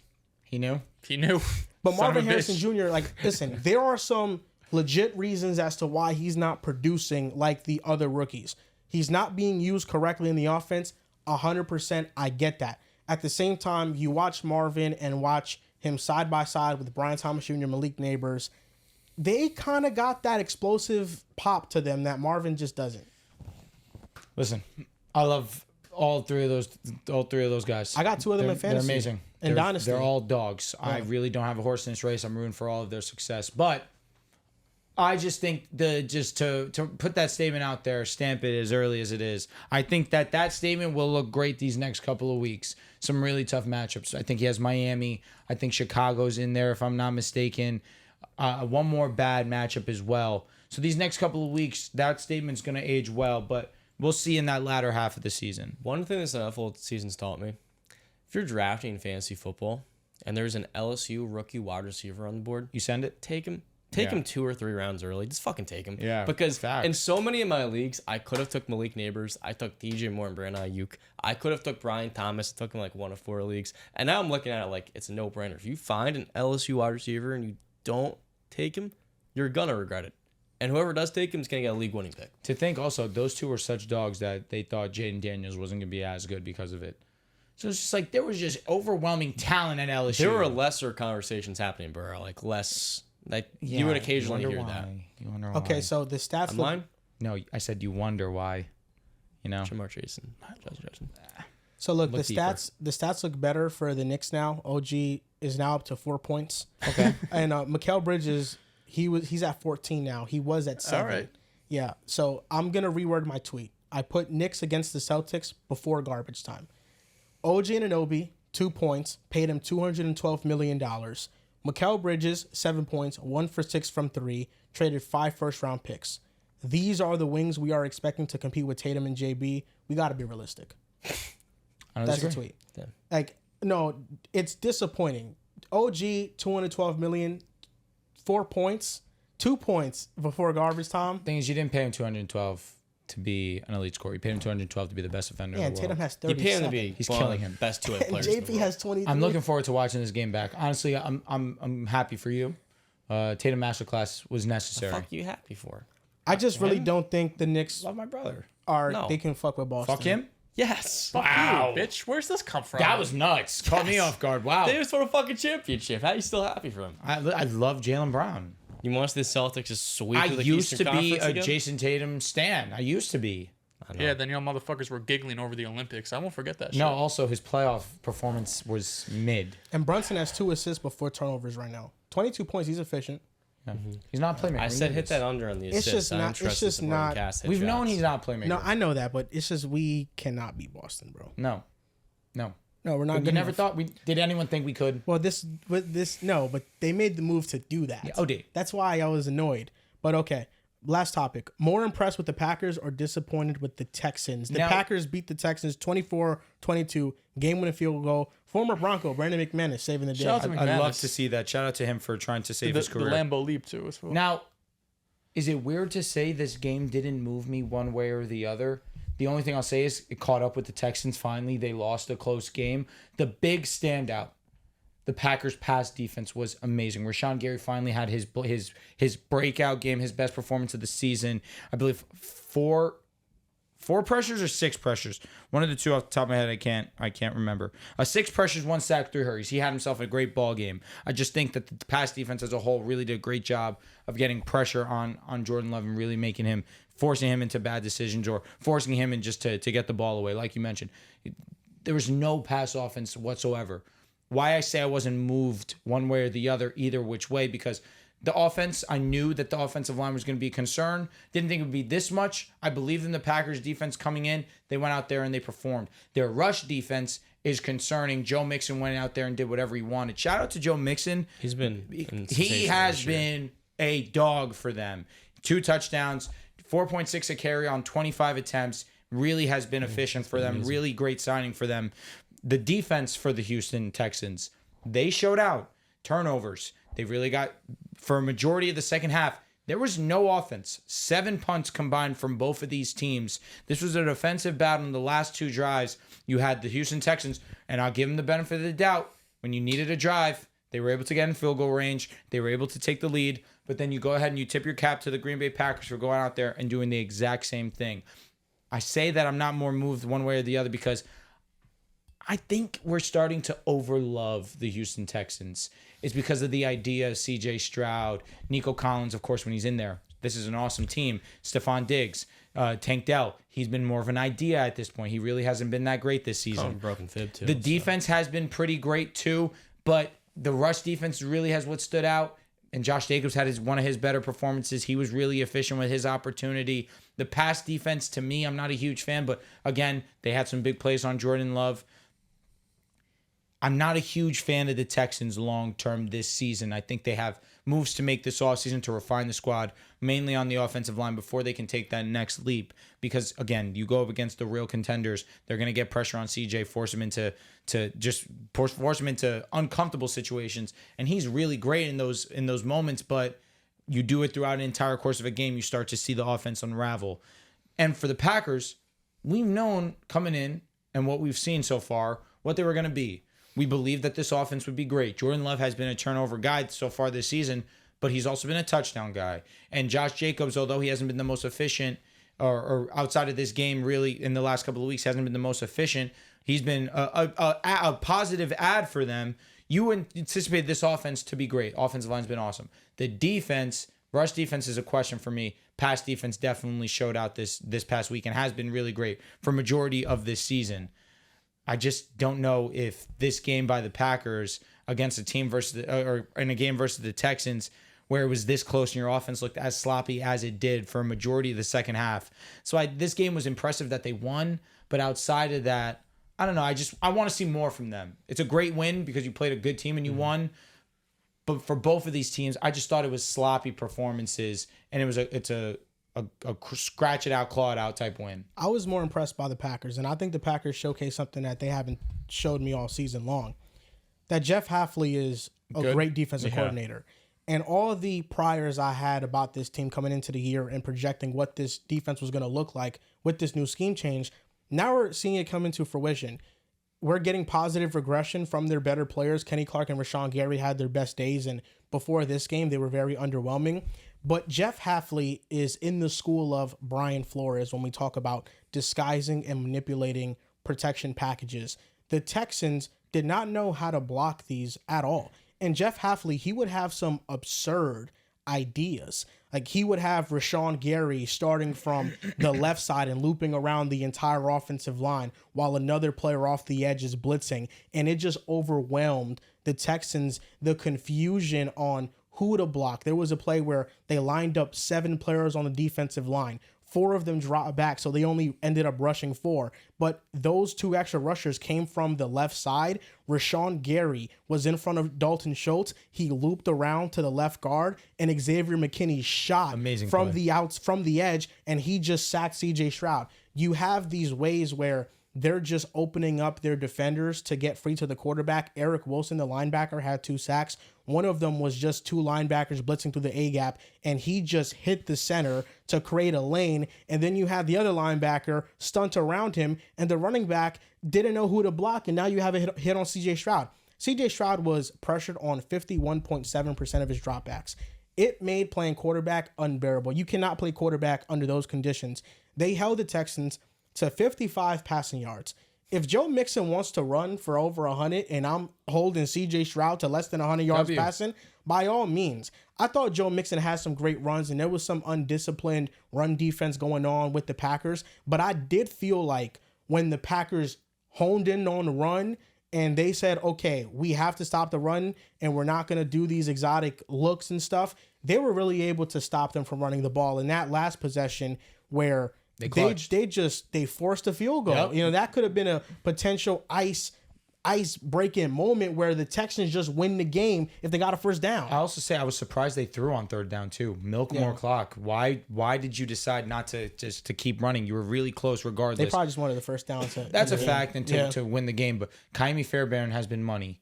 You go ahead and you waste as much clock as possible, take away a timeout, even though it really didn't matter. They waltzed down the field too. It's just this defense is not just a vanilla defense like with Joe Barry last year.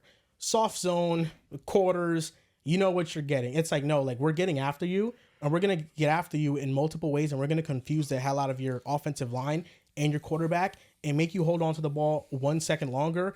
And that secondary is elite. I mean, Jair Alexander leads the way, but Evan Williams, Xavier McKinney at safety, that's the best safety duo in football. You can argue the Lions might be better, but I think the Packers are right up there. Keyshawn Nixon, Carrington Valentine when he gets healthy. They have Eric Wilson playing really well. Like, this team is playing amazing football. And I thought it was a dominant performance over the Texans. Like, I know that the final score was 24-22, but 16 of the Texans' points came off of Packers turnovers. One of them was a muffed punt that gave the Texans field position in the red zone. Like, when you look at the totality of this game, it's like the Packers dominated. They just had some dumb moments that let the Texans come back in this game. But for the most part, like, I look at the Packers now, and 7 scoring offense, 10 scoring defense, 5th in yards per play on offense, and 6th in yards per play allowed on defense. This defense in the second half has only allowed 22 points over the last 5 games. I think this is the best team in the NFC. And this defense, we're just 7 games into a brand new scheme. And positive regression from their best players are coming. They haven't been playing the best, like Gary and Kenny Clark. They're going to start to play better. And Jordan Love's turning the ball over, and this offense is still playing really well. Like, the throw to Tucker Kraft for a touchdown was one of the best throws of the year. And then the throw to Jaden Reed that he dropped, it was one of the best throws of the season as well. Like, Jordan Love is turning the ball over, but I trust that he's going to stop. You know, that happened last year. He just went on a streak where he just didn't throw an interception. 21, right? Something like that. He's just that type of quarterback, and that's why I love watching him play, because he's going to air the ball down the field. But this team, they have a quarterback that can ascend to an even higher level than what he is right now. I think he has the highest ceiling of any quarterback in the NFC, and by this year's end, he could be the best quarterback in the NFC. The defense is only going to figure it out more, and Matt LaFleur is an elite head coach. So I look at the Packers, and this win dominated the Texans offense like they did. I thought it showed me everything I needed to know about what type of all-around team the Packers are going to be this year. Like, they have all the bases covered. Only thing that worries me is the kicking, because Brandon McManus, he hit a game-winning field goal. That's all great and stuff, but it's funny. I saw this tweet that the Packers have been able to figure out the quarterback position going from Favre to Rodgers to Jordan Love, and they can't find a Crosby replacement at kicker. Shout out to Mason Crosby. Let me ask you, Geno Smith or Jordan Love? Jordan Love. He's playing right now. He's playing better. Yeah. Geno Smith is in a position that he has to play perfect every week. He does. And he was perfect against the Falcons. That was a good call. It was funny because you did mention like a couple of the scoring drives Texans got were blessed, but it felt like the Packers dominated this game and they kind of like scaped by with the game-winning field goal. We mentioned Bobby Slowick earlier in the show just about kind of his struggles. This is from Ryan Heath. The Packers had 10 first and 10 plays, or excuse me, not the Packers. The Texans had 10 first and 10 plays in this game. 9 of them were run plays to start off the drives. I know the rushing attack was the one carrying in this game, right? CJ Stroud had less than 100 yards, but they became predictable at one point, right? Like, of course, Joe Mixon, you lean on him. He's been great this season when he's been healthy, but as Joel mentioned, if you're going to run with Joe Mixon and you're not going to let CJ Stroud be the top 5 MVP type quarterback we know he's capable of being, we're going to live with that. We're going to live with that because we know on the other side, we could put up points at any point during this game. I think for the Texans, it's apparent losing Nico Collins is killer. Like, losing Nico Collins, we know he's a top 10 lock receiver. He was knocking on the door of top 5. But when you take him out of this offense, the whole offense changes, right? That down threat ability that he gives you, Tank Dell has not been able to show that at all this season. He had a brutal drop on that first drive. It was a pretty easy touchdown for Tank Dell. Like, I want to catch it, but Tank Dell should catch that. Stephon Diggs, asking a lot. Stephon Diggs is not a downfield threat that he was earlier in his career. So this weapons room takes a brutal hit because Nico Collins was an elite receiver. Him and CJ Stroud had one of the best connections in football. So losing him, they were fine. You know, a couple weeks ago, they played the Patriots. Whatever. It's cool. You can put up 40 points on the Patriots. But we saw going up against a tougher defense in this Green Bay Packers, they struggled to score 19 points, right? One of those touchdowns was on a punt muff or a block punt, whatever it was. So we're really only talking about like 13, 12 points scored by your offense, sustaining drives going down the field. Bobby Slowick is definitely someone that I think everyone's looking at because this is a guy this past offseason was getting head coaching interviews. And we see one of your key pieces, again, your best offensive player outside of Stroud. I'm not going to say that's nothing, but you lose one of your pieces. If you want to be a head coach, you want to be put in that category with Ben Johnson and these top echelon offensive coordinators, we got to see something come out of this. We got to see some sort of creativity. But I think more than anything, it's been disappointing. I think one of the most disappointing players this season has been Tank Dell because, of course, the broken leg, that's brutal. That's terrible. I don't want to just like discard that and say, you know, that's not a reason why he could be struggling. But this was one of the most explosive players in the league last season. He had a 4 or 5 game stretch last year where he was outperforming Nico Collins. And we were looking at one of the best wide receiver duos in the NFL. He's been nothing close to that guy. He had a good week against the Patriots, but outside of that, he has not stepped up to be that wide receiver 2, even the wide receiver 3 role now that Stephon Diggs is there. So we're talking about an offense right now that is struggling, I think, from just a play calling scheme perspective with Bobby Slowick there.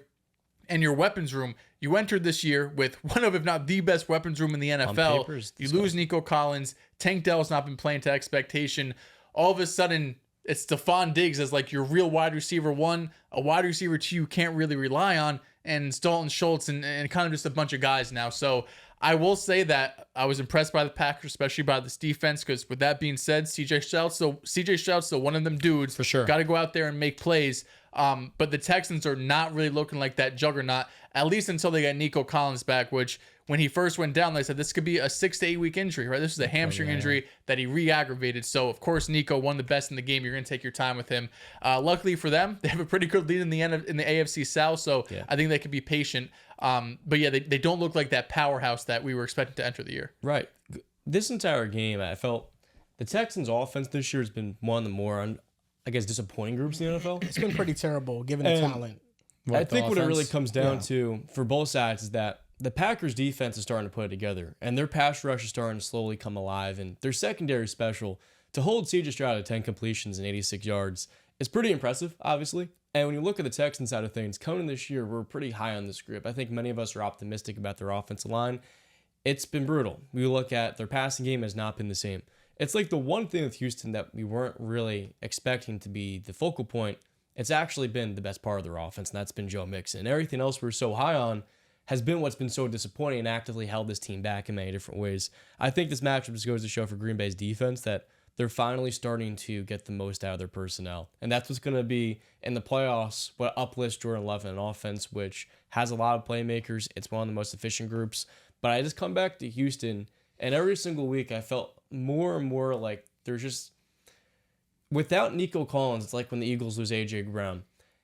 It's a very one-dimensional group, and I feel like their passing game needs something else to get going. Stephon Diggs has been super underwhelming, and I think just Tank Dell only being 9 months removed from his broken leg, that as well as something that we should probably be a little bit more patient with. But for Houston, I guess there's one saving grace. It's that their run game has been really damn good. And once you do get Nico Collins back in the second half of the year, there's going to be no excuses for this group. But until then, it feels like there's really no solution because guys like Stephon have just not stepped up in his absence. And it's been disappointing because coming into this year, we looked at this wide receiver room and said, on paper, there's nothing better. But it's been far from it. Was really a Nico merchant.